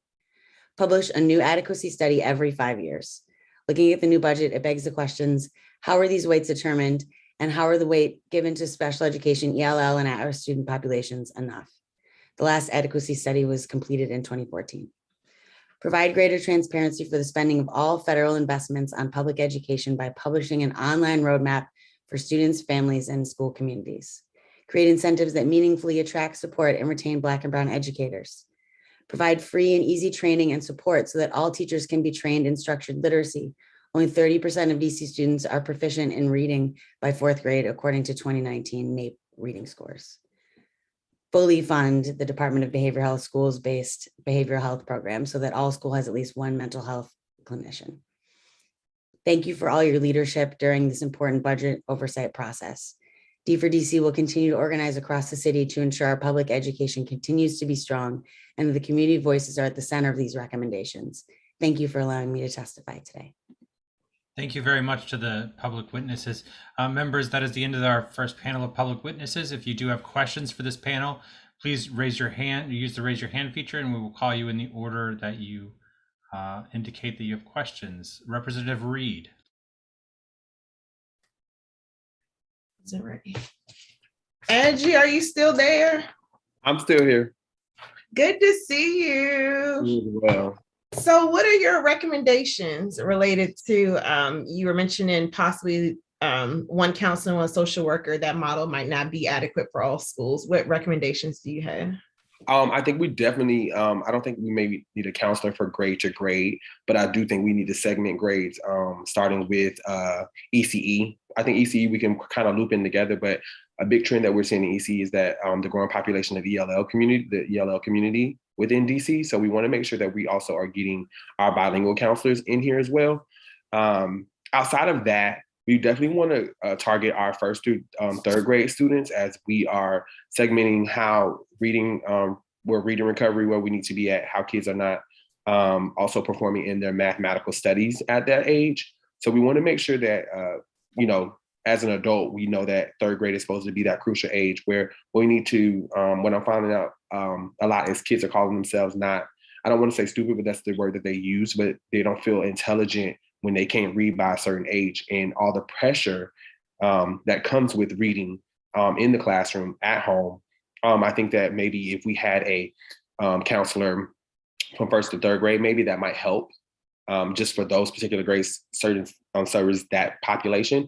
4th and 5th grade is also really weird as I've transitioned up to 4th and 5th grade within the last 2 years. Those kids are also dealing with different types of things at home, and they're also coming into their personalities within themselves. So having a counselor who specializes in adolescents and 1st to probably, well, adolescents all in that age range, but like specifically on 4th and 5th grade as they're transitioning to the upper elementary side.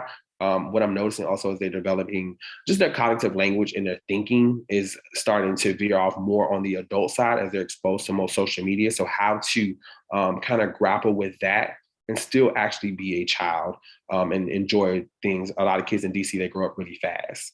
So I think that we are not monopolizing on that. So. Thank you very much. That's my time. Representative O'Leary. I just have a question for Ms. Blue. I just want to apologize. for the system itself and not taking care of your son. But I know that was painful for you to have to even testify with that, and no parent should have to go through that. I'm going to switch gears a little bit, but it also has to do with what you were talking about. What can we do to make our system? Mr. Cuevas, you're talking about so many tests. There are more tests given now than there were before the pandemic. And all the talk was during the pandemic that we were going to work with social and emotional health and all these other words that we use, but none of them have been acted on.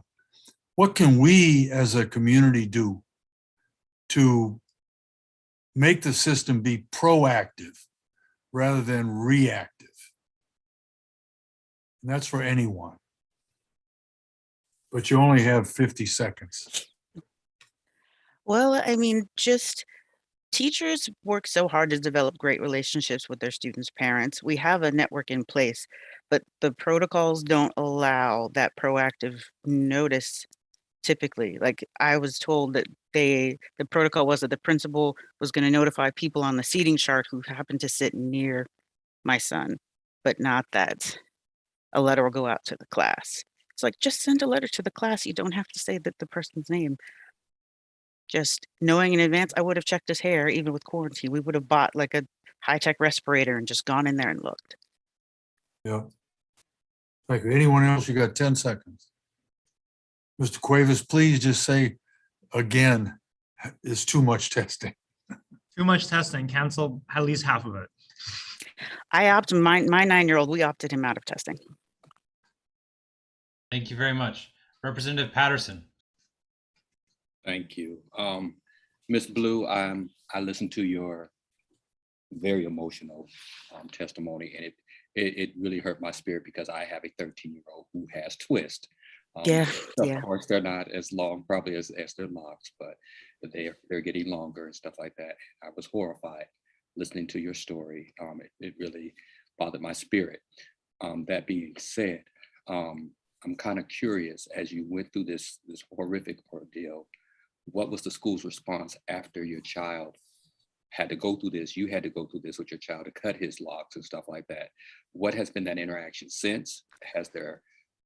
What does the communication look like, and how can we follow up as a state board representatives on helping you to make sure that we, this doesn't have to happen to another child, with my child in mind, Right. Yeah. So Tubman's a pretty diverse school. They tend to, the higher demographic is Hispanic, more so than African American.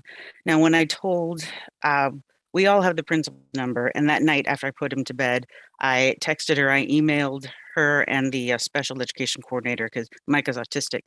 And so I let them know, we just found his head is full of lice. I'm cutting his locks off tonight. And I told his teacher, Ms. Johnston, who's not white, but is incredibly empathetic and wonderful at executing his 504 plan, said, back him up if he wants to talk about it, back him up if he doesn't. But all the principal wrote back was just, I'm so sorry, we'll send a letter to his class.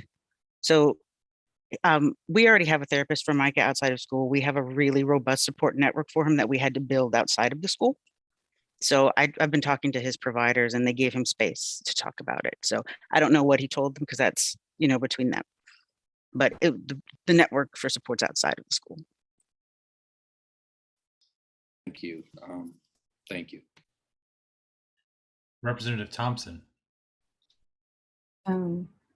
Yeah, I also just want to issue my apologies. I didn't quite know how to react to that. I think I'm still processing that. One of my sisters, she has locks, and I spent the day on the phone with her yesterday because she has to go through chemo, so she has to cut them off. So she literally has been crying for 24 hours because she has to cut her hair off. So I understand why that hurts. I am curious with the, I thought that we changed the protocols, that we are now notifying people by class, and I didn't.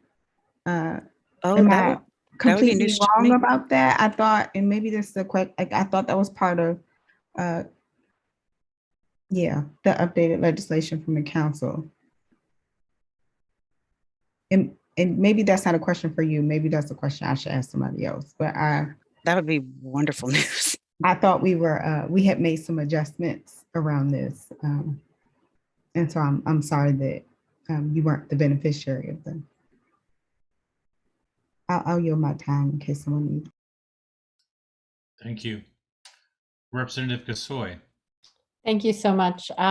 Ms. Blue, I am your representative in Ward 1, so maybe we can touch base after. But I did just want to say, I mean, I want to echo all of my colleagues expressing just it was very emotional listening to you, and I'm really glad you came and, you know, told the story, your story this evening. I do want to say it relates to what we heard from the other public witnesses this evening, in that, for instance, what I have been hearing from a lot of teachers is that they don't have the time they need to attend to students' social emotional needs, or even, you know, social distancing, because there's just not the staffing issues. And schools have been promised extra COVID staff, and they haven't arrived yet. And so your principal is doing all the contact tracing, as Mr. Goldstein mentioned. And so I am not surprised, even though we're all horrified, I'm not surprised. And it's not the first time I have heard what you're saying. And yes, to, you know, Vice President Thompson's question, Council did pass legislation, emergency legislation, that schools are supposed to notify within 24 hours. But again, it's falling on principals and staff. And so I think schools are just stretched really thin. It's not an excuse, but it is a reality. And I think the testing doesn't help. So I guess my question, do I still have time? Yes. To first, where is he? Mr. Payton, you talked about what you think students need. What do teachers need?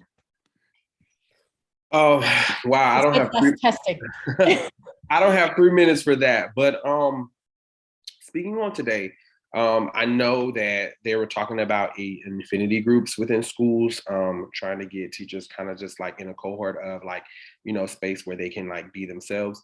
It's just hard because you don't know how communication is going to be conveyed to leadership and how it's going to be deciphered down. So that's one part. But I definitely think that teachers need more time. Today, I spent the whole entire day testing. I'm an inclusion teacher myself, so I have to do individualized testing, which is different. I've been a gen ed teacher for the past 6 years. And so seeing that change in itself, it's heavy. Some of my kids are 4th and 5th graders. I'm reading every word of their test to them and making sure I'm still providing more accommodations for them as well. But I think when we talk about time, I think just not time off to do work or maybe a break, but maybe time throughout the day. Summer schools we're moving to a more vast, I feel like, work week.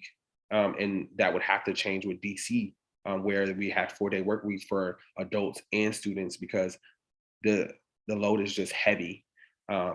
I think that that's one thing we are encountering, where teachers are having to sub in other classrooms who are doing support roles, myself, you know, stepping in and, you know, just working on a whim. You know, you think you're expected to do one thing one day, but then you're not. And so with the lack of teacher shortage, the feeling is where, you know, so I think another thing I would say, we need to cap classroom sizes per schools. Certain schools are, I did a kind of a semi-study of my own, but the top like 10. Mr. Payton, I apologize for interrupting you. We are out of time, but if you can just finish the sentence and the thought, then we'll be able to move on. Perfect. My last thought, just some of the schools, the top like DCPS star schools, their classroom sizes are 13 to 15 students, while other schools have ranges of 20 to 25, 26, 30 students. So want to think about that when we talk about what teachers actually need. Thanks so much. Thank you very much. Mr. Parker. Ms. Blue, my apologies and regret that that was your experience. I think your story underscores why teachers and parents have concerns about COVID safety within our schools. And so again, my regret that that was your experience.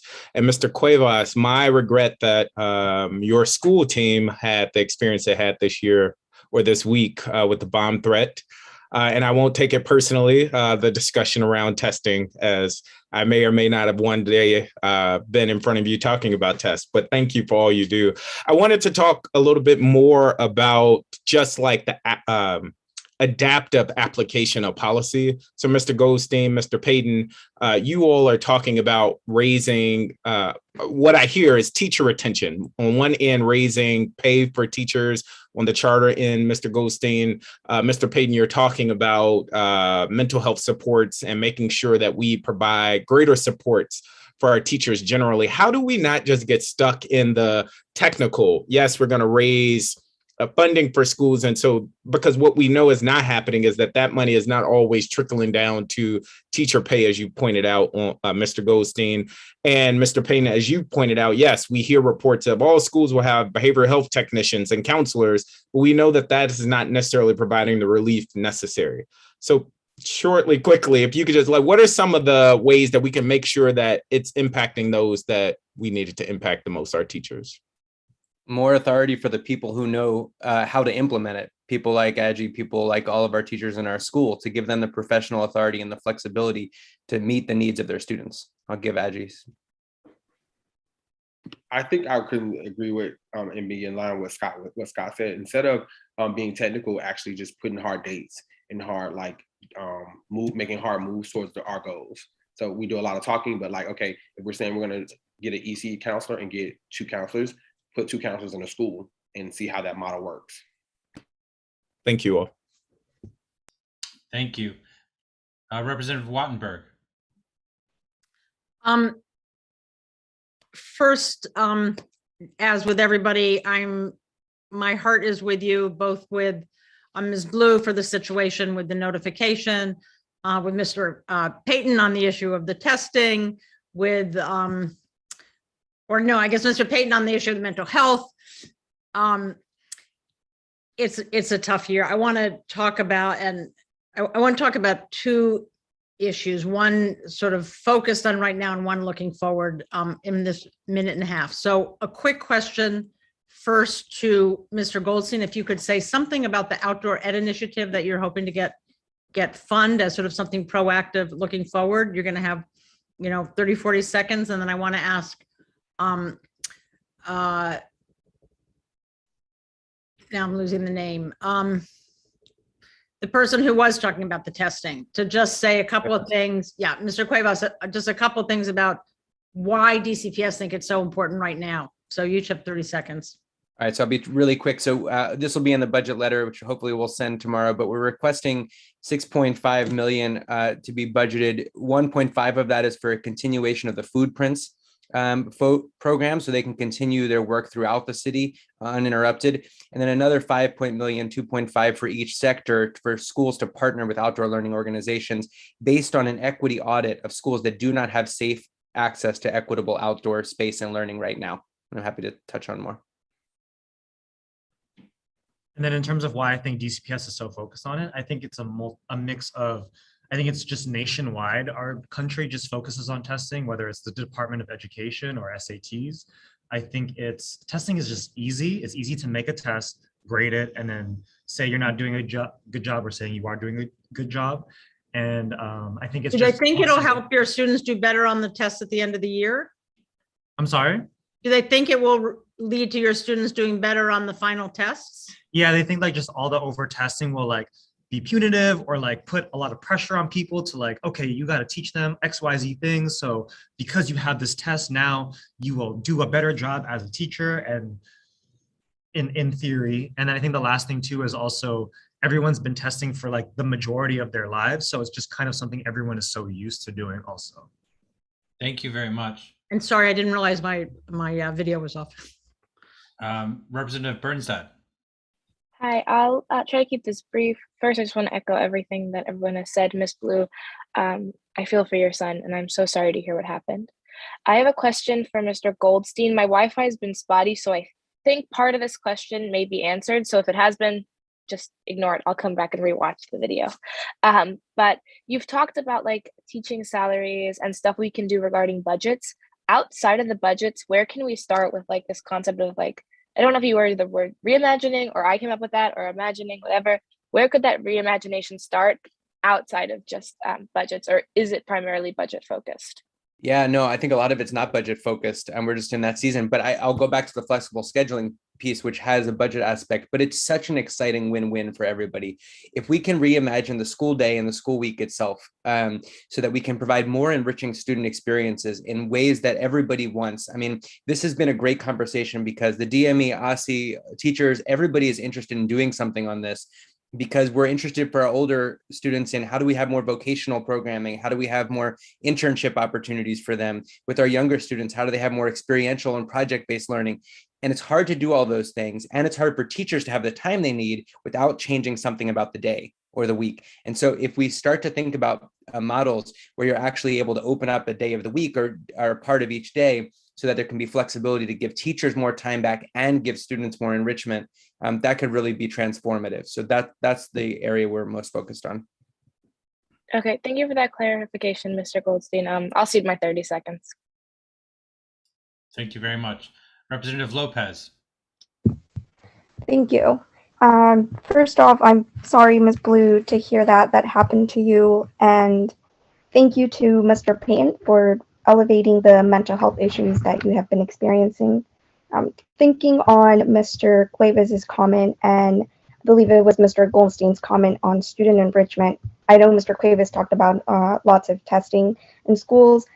Mr. Goldstein's comment on student enrichment made me think of the Wednesdays that students receive during virtual learning.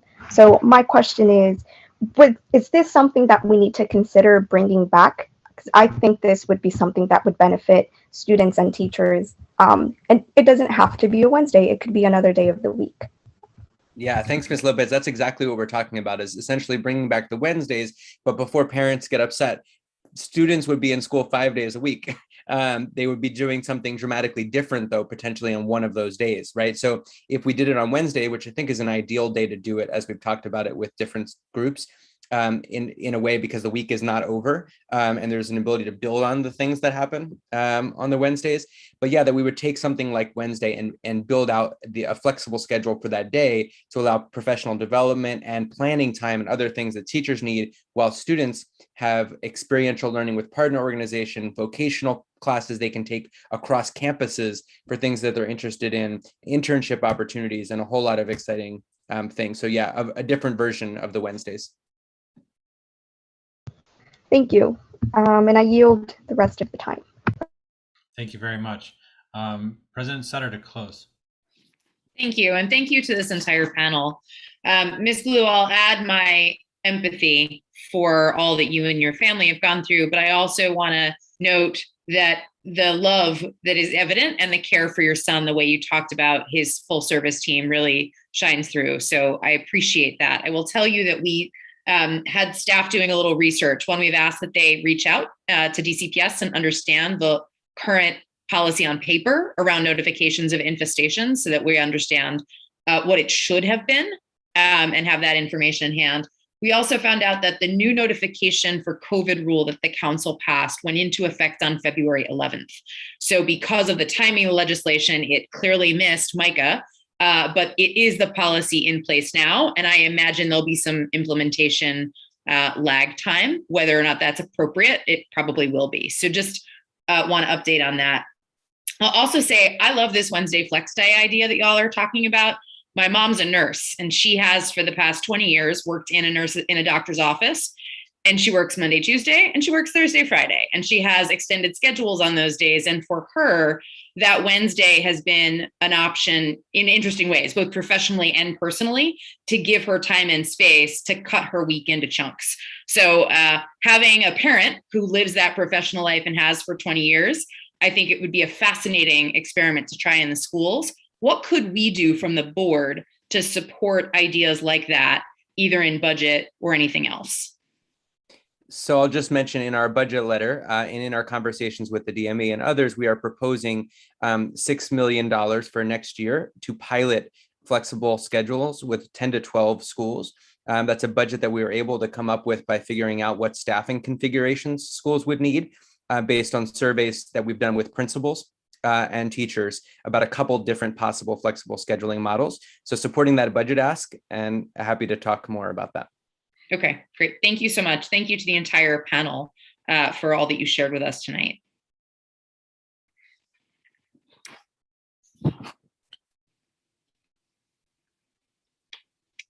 Mr. Hayworth, do we have a second panel this evening? We do not. Okay, well then I will thank our witnesses one last time. You are excused for the evening.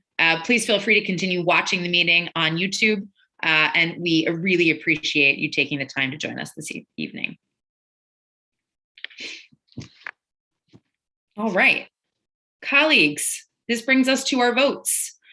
We are going to begin with ceremonial resolutions, and we begin our list of ceremonial resolutions with one recognizing National School Counseling Week.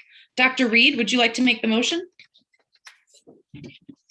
Sure. I move that we move forward with the ceremonial resolution to acknowledge National School Counseling Week. Is there a second? Second. The motion being properly moved and seconded, Mr. Hayworth will read the resolution. State Board of Education Ceremonial Resolution National School Counseling Week, CR 22-2. Whereas National School Counseling Week, sponsored by the American School Counselors Association, is on February 7th through the 11th, 2022.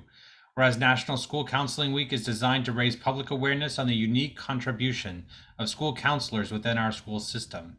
Whereas student mental health is an important priority for educators and policymakers across the District of Columbia, especially as students and school employees navigate emotions exacerbated by the ongoing pandemic. Whereas school counselors have a tremendous impact in helping students achieve in school and plan for life and career. Whereas a major responsibility of the DC State Board of Education is to develop high school graduation requirements and standards for high school equivalence credentials, and school counselors play a significant role in monitoring student progress and assisting students with meeting these benchmarks. And whereas school counselors perform an essential service for children at times of great vulnerability and need, providing direct support and interventions to students. Now therefore be it resolved that the State Board of Education recognizes National School Counseling Week and extends its heartfelt thanks to the school counselors throughout the district. Thank you, Mr. Hayworth. Is there discussion?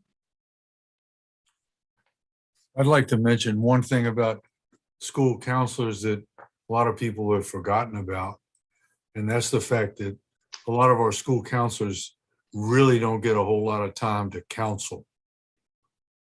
They spend a lot of time with doing other things that they are mandated to do in the building, and they don't get a chance to do what school counselors are trained to do, and that is to improve the social and emotional health of our students.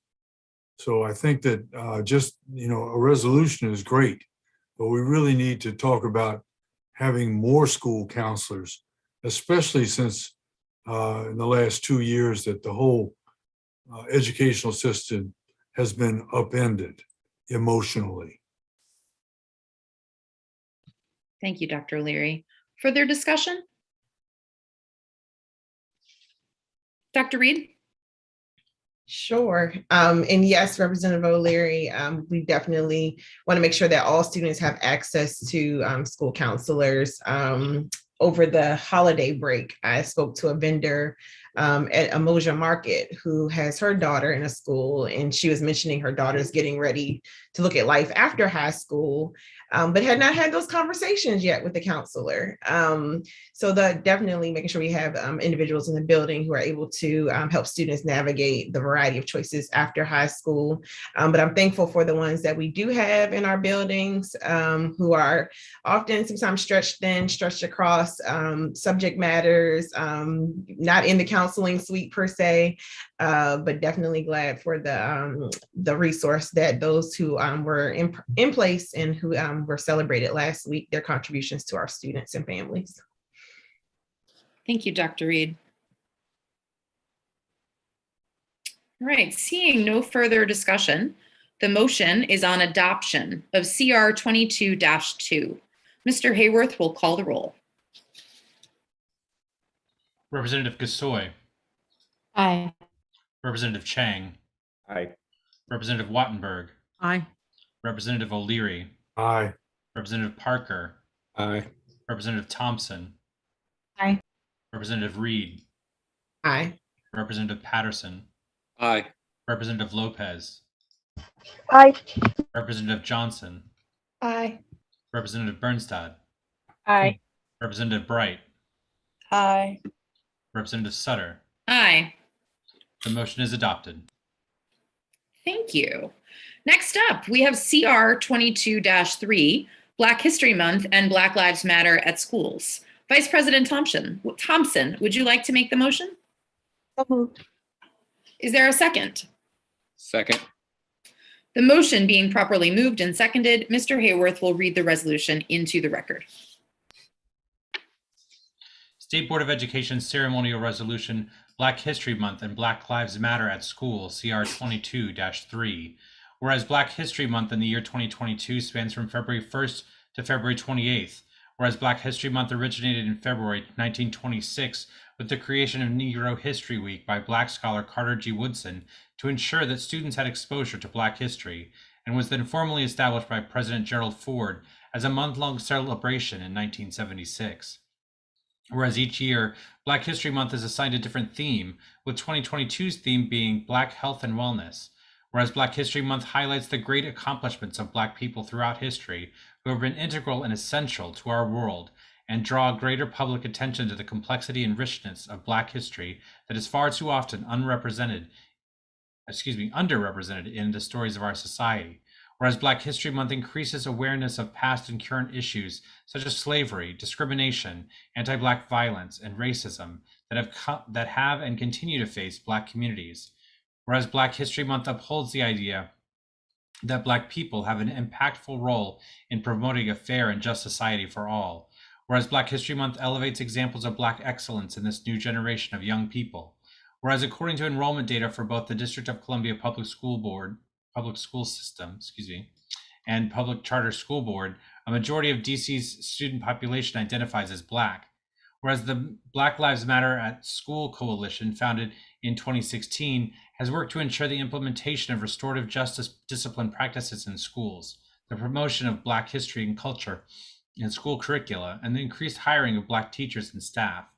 And whereas from January 31st to February 4th, Teaching for Change's DC area Educators for Social Justice participated in the 5th annual Black Lives Matter at School Week of Action, calling for a set of national demands that focus on improving the school experience for students of color.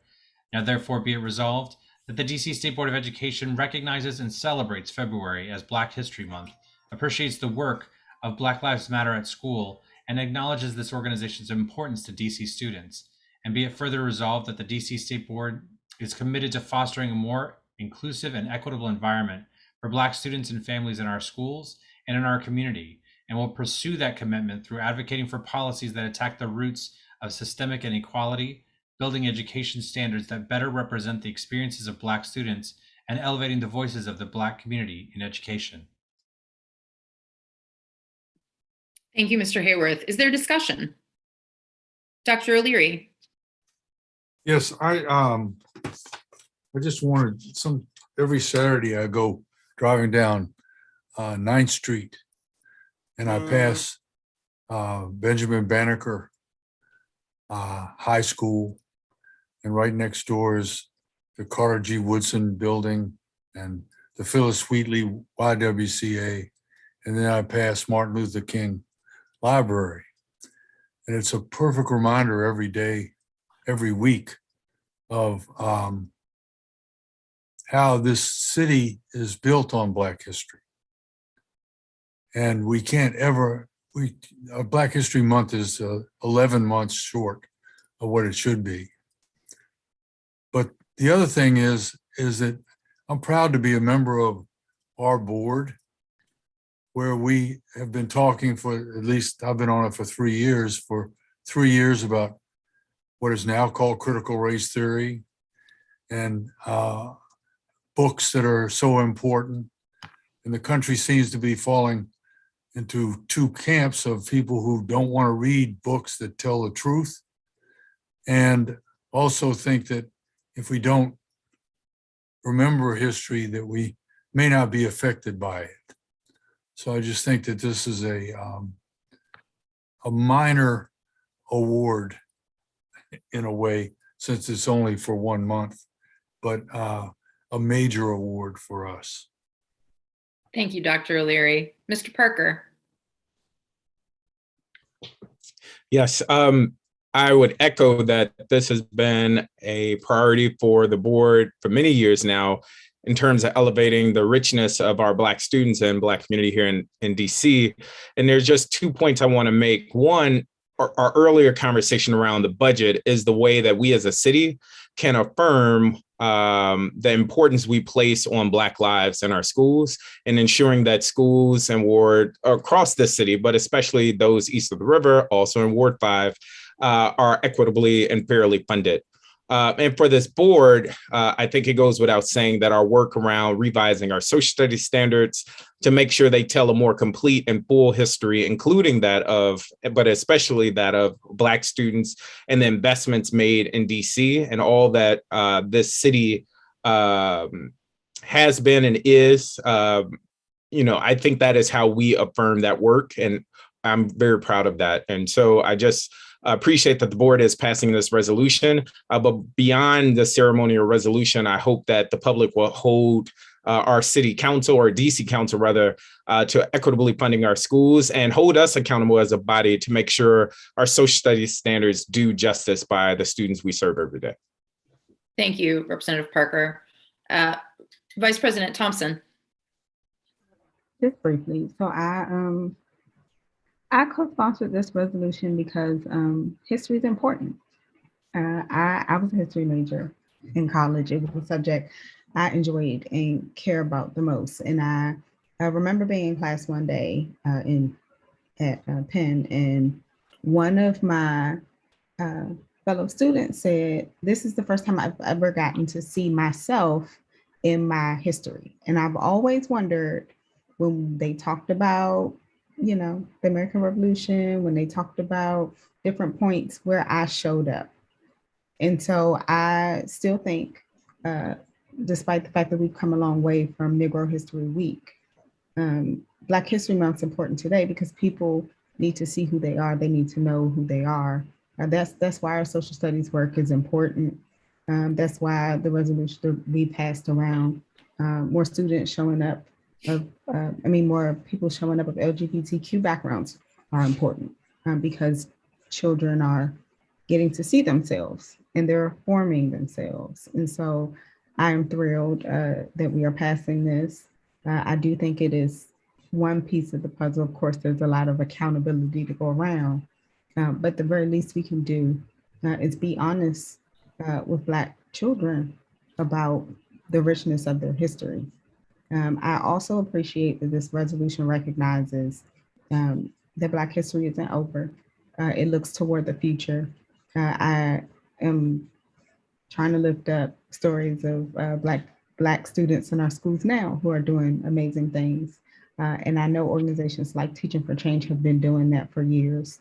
I thank them. I'm appreciative that they were included in the resolution because their work should be honored.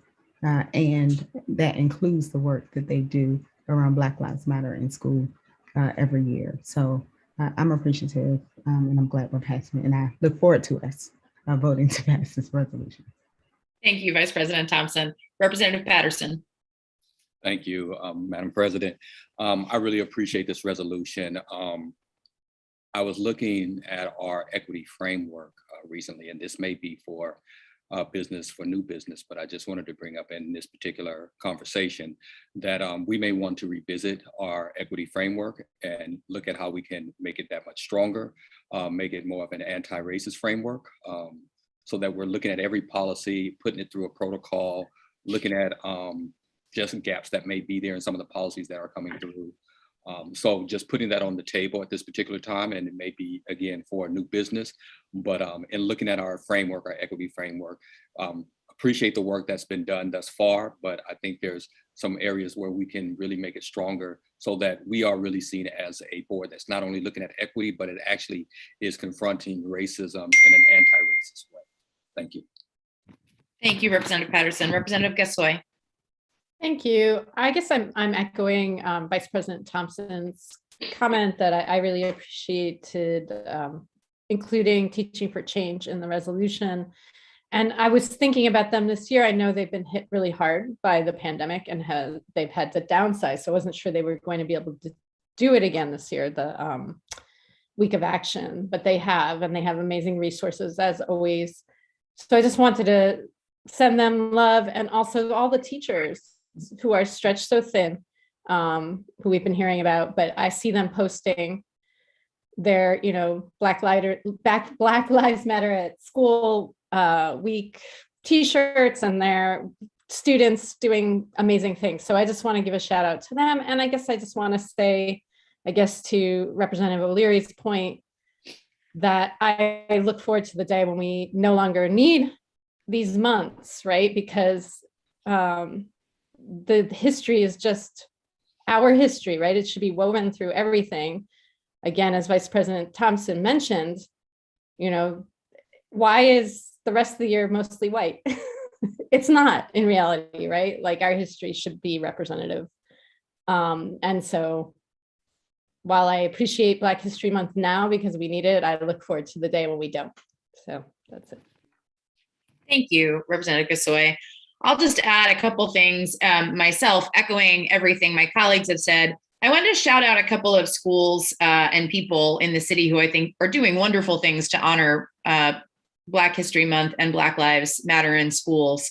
Apple Tree Public Charter School is noting on its Instagram all month Black History Month and beyond, and they're highlighting Black adults who contribute to education in DC for the families of their students to be seeing. They have campuses all across the city, but I think it's a wonderful feature that they're providing. And we've got 2 here in Ward 6. School within a school at Goding has a race, equity, diversity, and inclusion book of the month club. And this month they picked The Undefeated to focus on Black joy as part of Black History Month. So that's a school-wide reading that is happening. Walker Jones Elementary Education Campus in Ward 6 is doing Black History Celebration Week this week, ending with an HBCU Spirit Day for their students. So again, recognizing, to Vice President Thompson's point, that Black history is not in the past, it is ongoing, it is a present thing.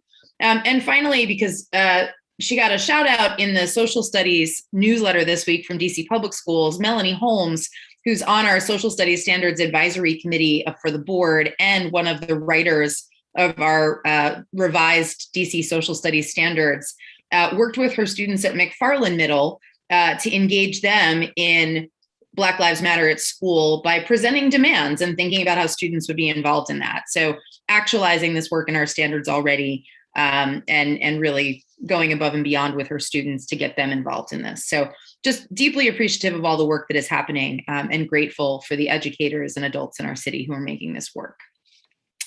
Seeing no further discussion, the motion is on adoption of CR 22-3. Mr. Hayworth, would you please call the roll? Representative Gasoi. Aye. Representative Chang. Aye. Representative Wattenberg. Aye. Representative O'Leary. Aye. Representative Parker. Aye. Representative Thompson. Aye. Representative Reid. Let us march on till victory is won. Aye. Representative Patterson. Unapologetically, aye. Representative Lopez. Aye. Representative Johnson. Aye. Representative Birnstad. Aye. Representative Bright. Aye. Representative Sutter. Aye. The motion is adopted. Excellent. Thank you very much to all who spoke on that resolution, and to Vice President Thompson for bringing it forward. Next up is CR 22-4, Digital Learning Day. Vice President Thompson, would you like to make the motion here? So moved. Is there a second? Second. Excellent. The motion being properly moved and seconded, Mr. Hayworth, will you read the resolution into the record? State Board of Education ceremonial resolution celebrating Digital Learning Day, CR 22-4, whereas within the last decade, advancement in classroom technology have made digital learning an integral aspect of modern education, changing the way students discover new ideas, communicate with each other, build digital competence, and gain skills necessary for a 21st century workforce. Whereas impacts of the COVID-19 pandemic serve to amplify the need for strong infrastructure and support for digital learning, as online learning has become commonplace in cities around the world. Whereas this year marks the 11th annual Digital Learning Day, to be celebrated on February 22nd, 2022, and highlights how educators are creating robust, authentic, and personalized learning opportunities for students inside and outside the classroom, anytime and anywhere. Whereas the first Digital Learning Day was launched by the Alliance for Excellent Education on February 25th, 2011, and since then, digital learning has grown exponentially across classrooms, whereas the State Board has held firm that every student deserves equitable access to digital devices and high-speed internet, and whereas the State Board will continue to call for adequate and equitable resources, including educator professional development, provided to educators in order to provide education excellence through digital learning. Now, therefore, be it resolved that the DC State Board of Education recognizes Digital Learning Day and celebrates all educators who are innovative in educating students through the use of technological tools in their classrooms. And be it finally resolved that the DC State Board of Education calls for equitable funding to allow for all students to have access to digital learning tools and high-speed internet.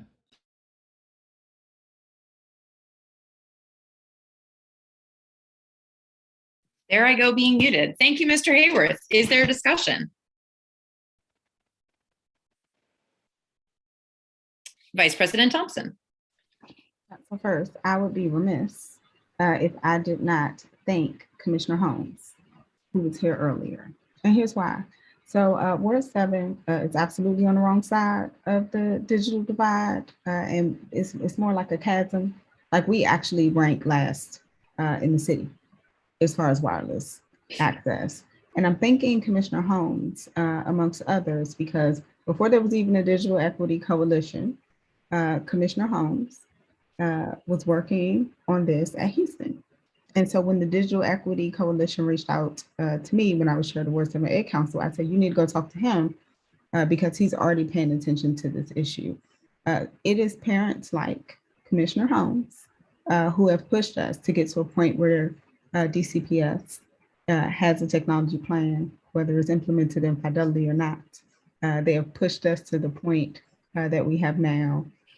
We clearly need to continue to push on this as a city. Ideally, we would get to a place where we just have Wi-Fi as a city and people can get on it, right? We're not there yet, but we should, we should still thank the people who have done the work for the progress we've made. So thank you to Commissioner Holmes. Thank you for Digital Equity DC. Thank you to a lot of people who pushed on that around the city. And I hope that you know that we see the work you do and we'll support you in keeping to continue to push. Thank you, Vice President Thompson. Dr. Reid.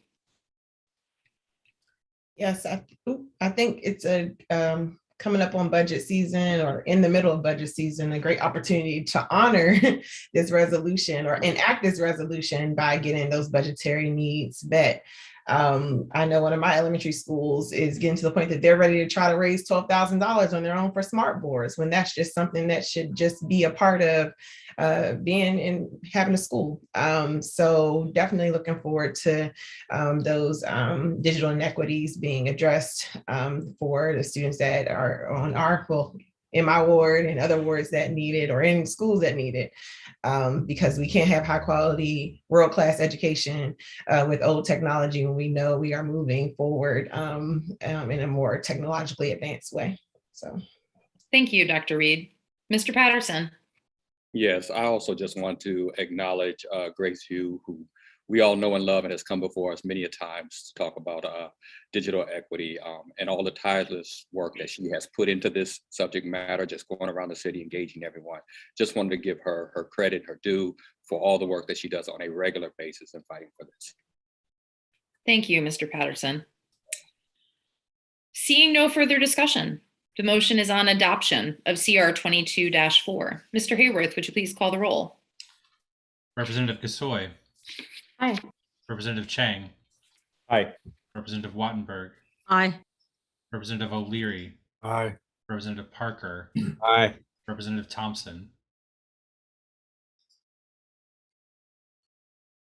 Representative Thompson. I think I said aye. Did I? Aye. Representative Reid. Aye.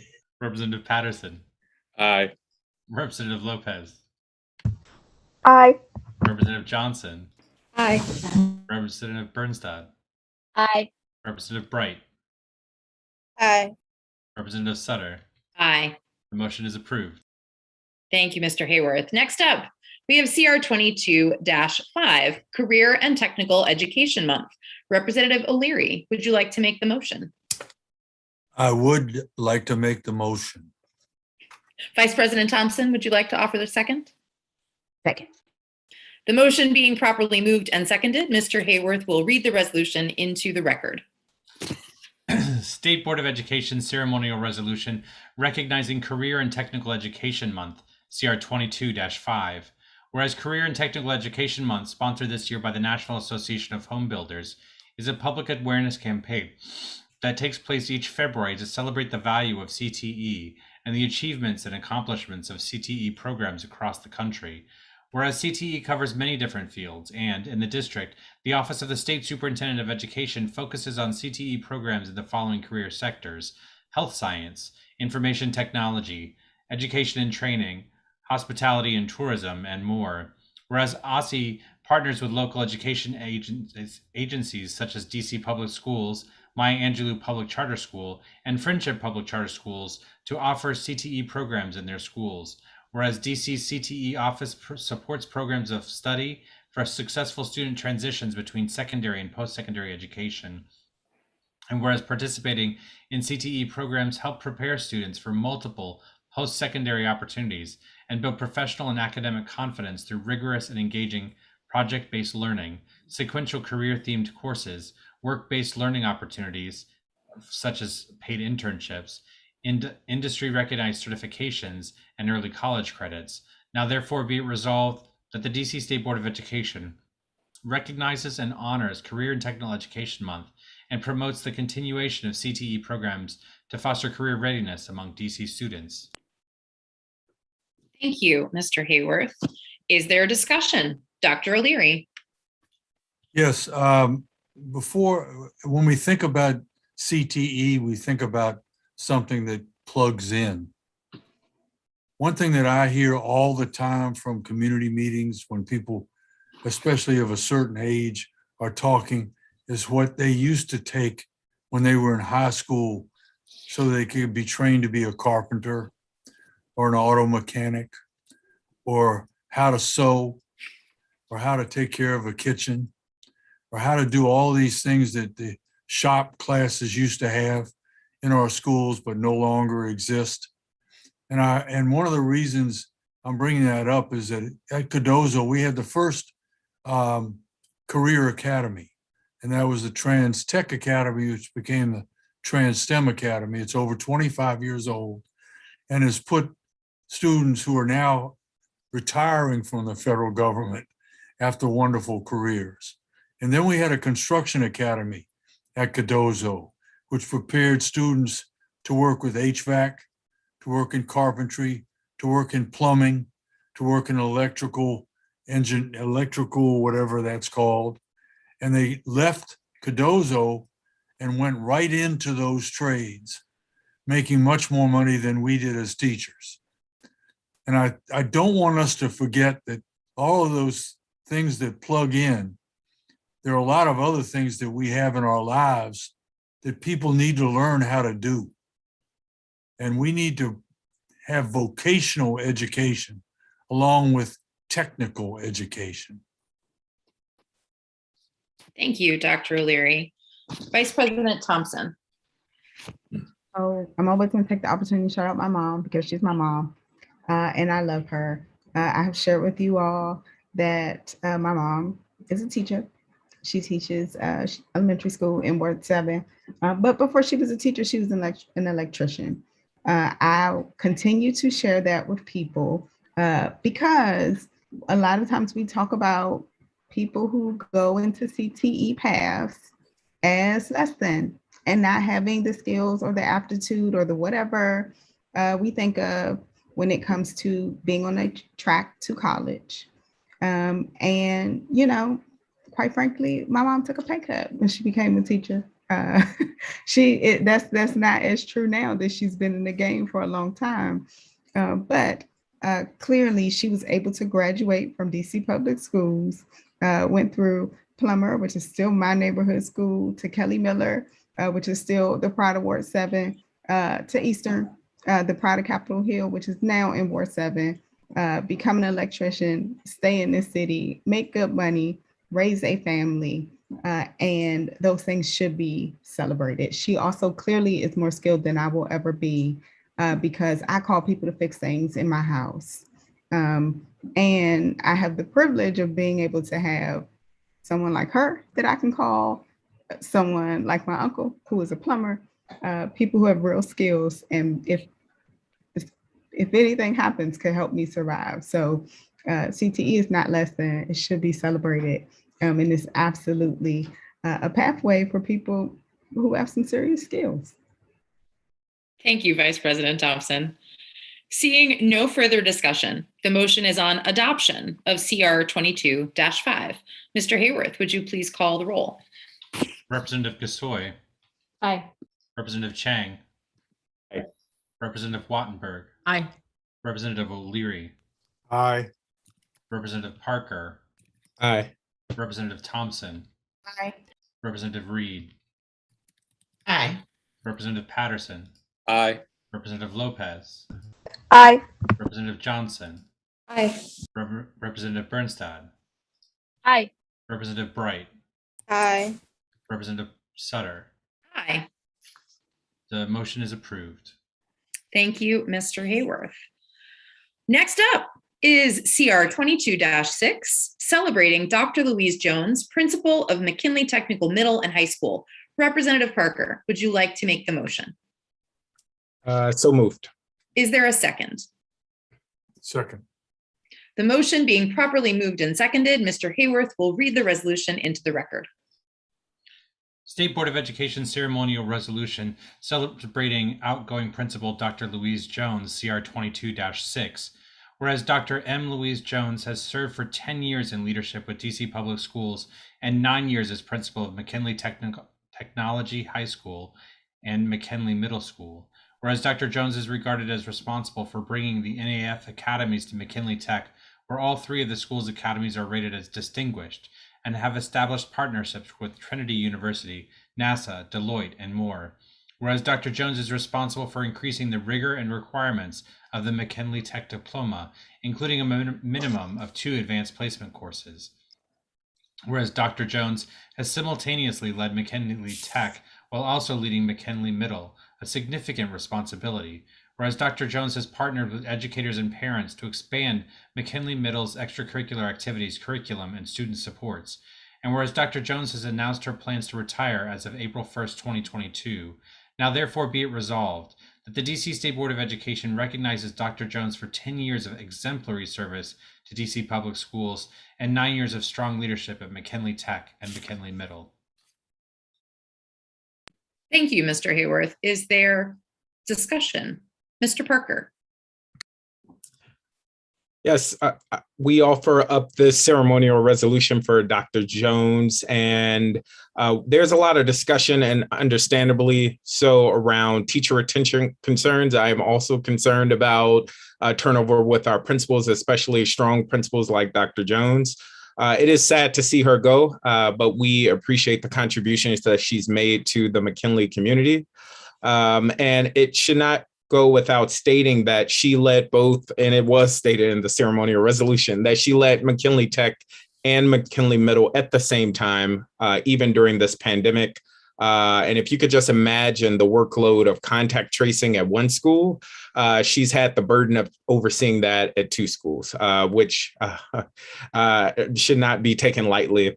And I just would also just highlight the great work that she's done to advance McKinley Middle, as well as McKinley Tech, making it maintaining it as one of the prominent schools in the city. So again, we thank her for her contributions. I did share the language of this resolution. She was deeply honored. I will make sure to deliver a printed copy of it as the community works with DCPS to find a replacement. Thank you. Thank you, Representative Parker. Dr. O'Leary. This is a warning sign, as Representative Parker mentioned, about how the system can push people out. All right, Dr. Jones has done a fabulous job at McKinley, and her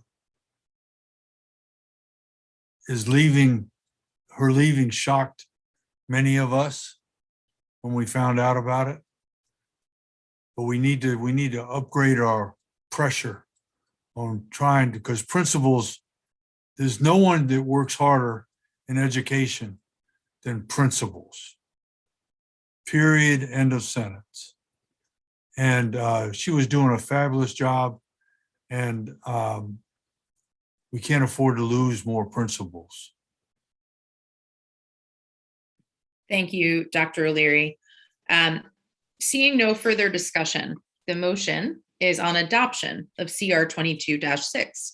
Mr. Hayworth will call the roll. Representative, excuse me. I almost got through without coughing. Representative Bright. Representative Bright. Representative Birnstad. Aye. Representative Johnson. Aye. Representative Lopez. Aye. Representative Patterson. Aye. Representative Reid. Aye. Representative Thompson. Aye. Representative Parker. Aye. Representative O'Leary. Aye. Representative Wattenberg. Aye. Representative Chang. Aye. Representative Gasoi. Aye. Representative Sutter. Aye. The motion is approved. Excellent. Thank you so much, Mr. Hayworth. Okay, we have a final matter for votes that is bifurcated. It's bylaws and then a resolution. So the first vote is adjustments to our committee structure and bylaws. Is there a motion to approve revisions to the bylaws? So moved. Is there a second? Second. The motion being properly moved and seconded, is there discussion on the proposed bylaw revisions?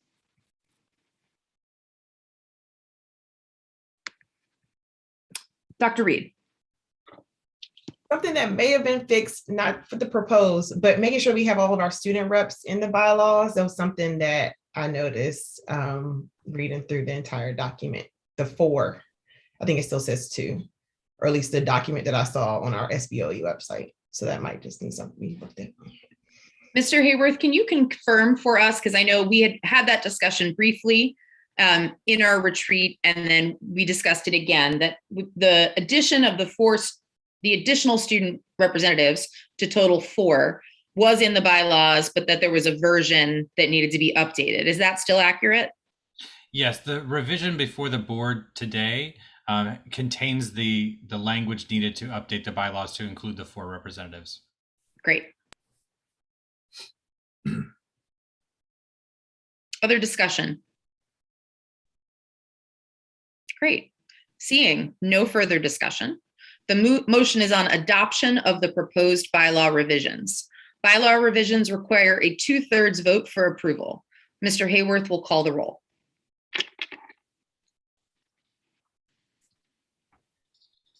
Representative Gasoi. Aye. Representative Chang. Aye. Representative Wattenberg. Aye. Representative O'Leary. Aye. Representative Parker. Aye. Representative Thompson. Aye. Representative Reid. Aye. Representative Patterson. Aye. Representative Lopez. Aye. Representative Johnson, Aye. Representative Birnstad, Of course, aye. Representative Bright, Aye. Representative Sutter. Aye. The bylaws have been adopted. Excellent. Thank you all for that. Now we'll consider SR 22-2, the accompanying resolution to the bylaw changes. This resolution amends our previous establishment of committees resolution to adjust memberships in our committees.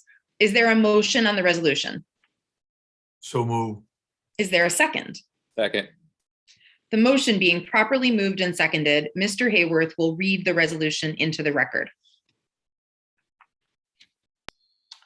State Board of Education resolution amending SR 21-2 on the establishment of committees, SR 22-2.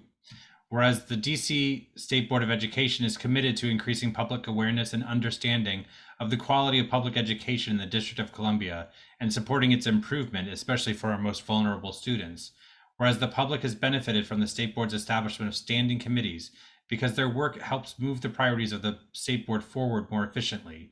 And whereas the State Board discussed a proposal to adjust standing committees and the appointment of members for the State Board at a meeting on February 2nd, 2022, and its professional development retreat on February 4th, 2022.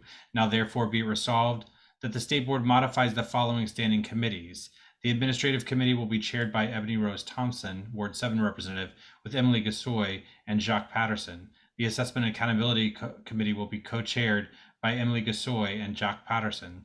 The Education Standards Committee will be chaired by Alistair Chang, Ward 2 representative, with Zachary Parker, Ruth Wattenberg, Fraser O'Leary, and Student Representative Leah Birnstad. Guy was going to get there eventually.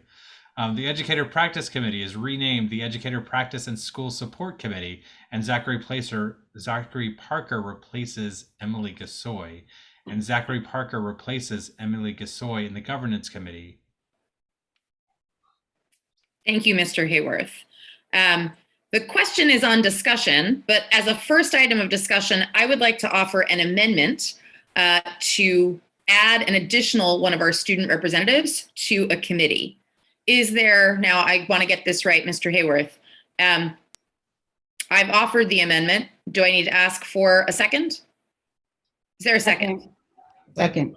Thank you, Vice President Thompson. Mr. Hayworth, would you please read the amendment for the members? Insert at line 30, Sky Ali Johnson will join the Advocacy and Outreach Committee. Thank you. Is there discussion on the amendment? Dr. Reid. Happy to possibly have you, Sky. Representative Birnstad.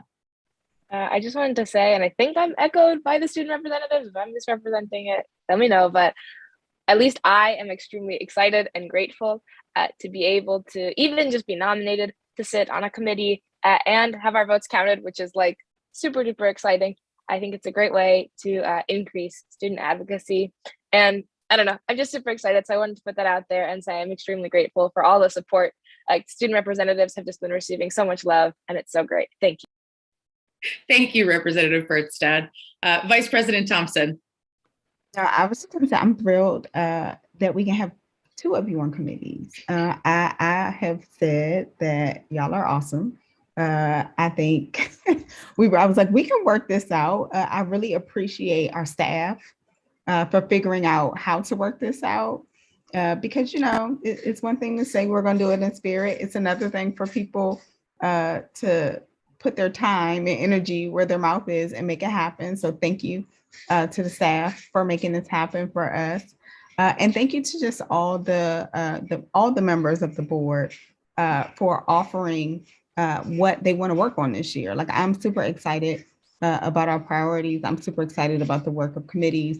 I still think it's important that we fulfill existing commitments. I'm also excited about introducing some new work. And so I think the structure lends itself to a good year. And then, of course, you know, we got bonus with the addition of the students to the committee. So just thanks for all of that. Thank you, Vice President Thompson. Representative Johnson. Okay, I don't have much to say, but I am filled with so much joy. I am filled with so much joy. I can't say anything else other than like I feel so loved by all of you members, and it is so important for us students to even have a platform to be able to advocate on behalf of our peers and be included in such of like those important conversations. So I do want to thank you all again. Thank you, Representative Johnson. I'll just add my comment. So we asked each of the student representatives if they were interested in joining committees. And what I most appreciate is the maturity each of our student representatives showed in their discernment about committee decisions. So Representative Lopez and I had a wonderful conversation about the many commitments she has already, including facilitating the Student Advisory Committee. Now, so the right call for her was to dedicate her time to that. Representative Birnstad and I had a great conversation as she decided between two committees she was interested in and ultimately picked based on her schedule availability. And then Representative Johnson right away knew exactly where she wanted to go to be a contributor to this. So I am always in awe of the maturity, the poise, and the way in which our student representatives amplify and elevate our discourse as a board. And this was no different. I'm really just delighted that this is an opportunity. Representative Bright, who has just joined us, we are not going to throw you into everything just yet. But as you get your feet wet here on the board and with the SAC, we'll revisit the conversation with you as the year begins to figure out if there's a place you would like to join a committee as well, and add your voice to the conversation. So we're utterly just delighted to have you all. Mr. Hayworth, you will tell me, do we need to vote on the amendment first before we have further discussion? Fantastic. So seeing no further discussion on the amendment, Mr. Hayworth, would you please call the roll on Amendment 1?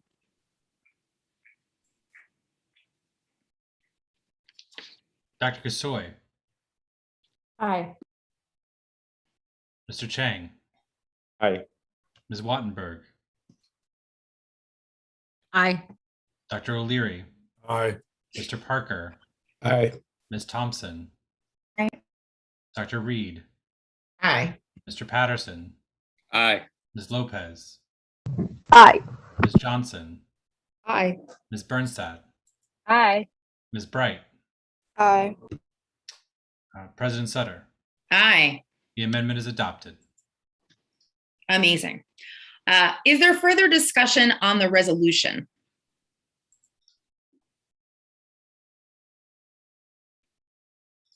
Wonderful.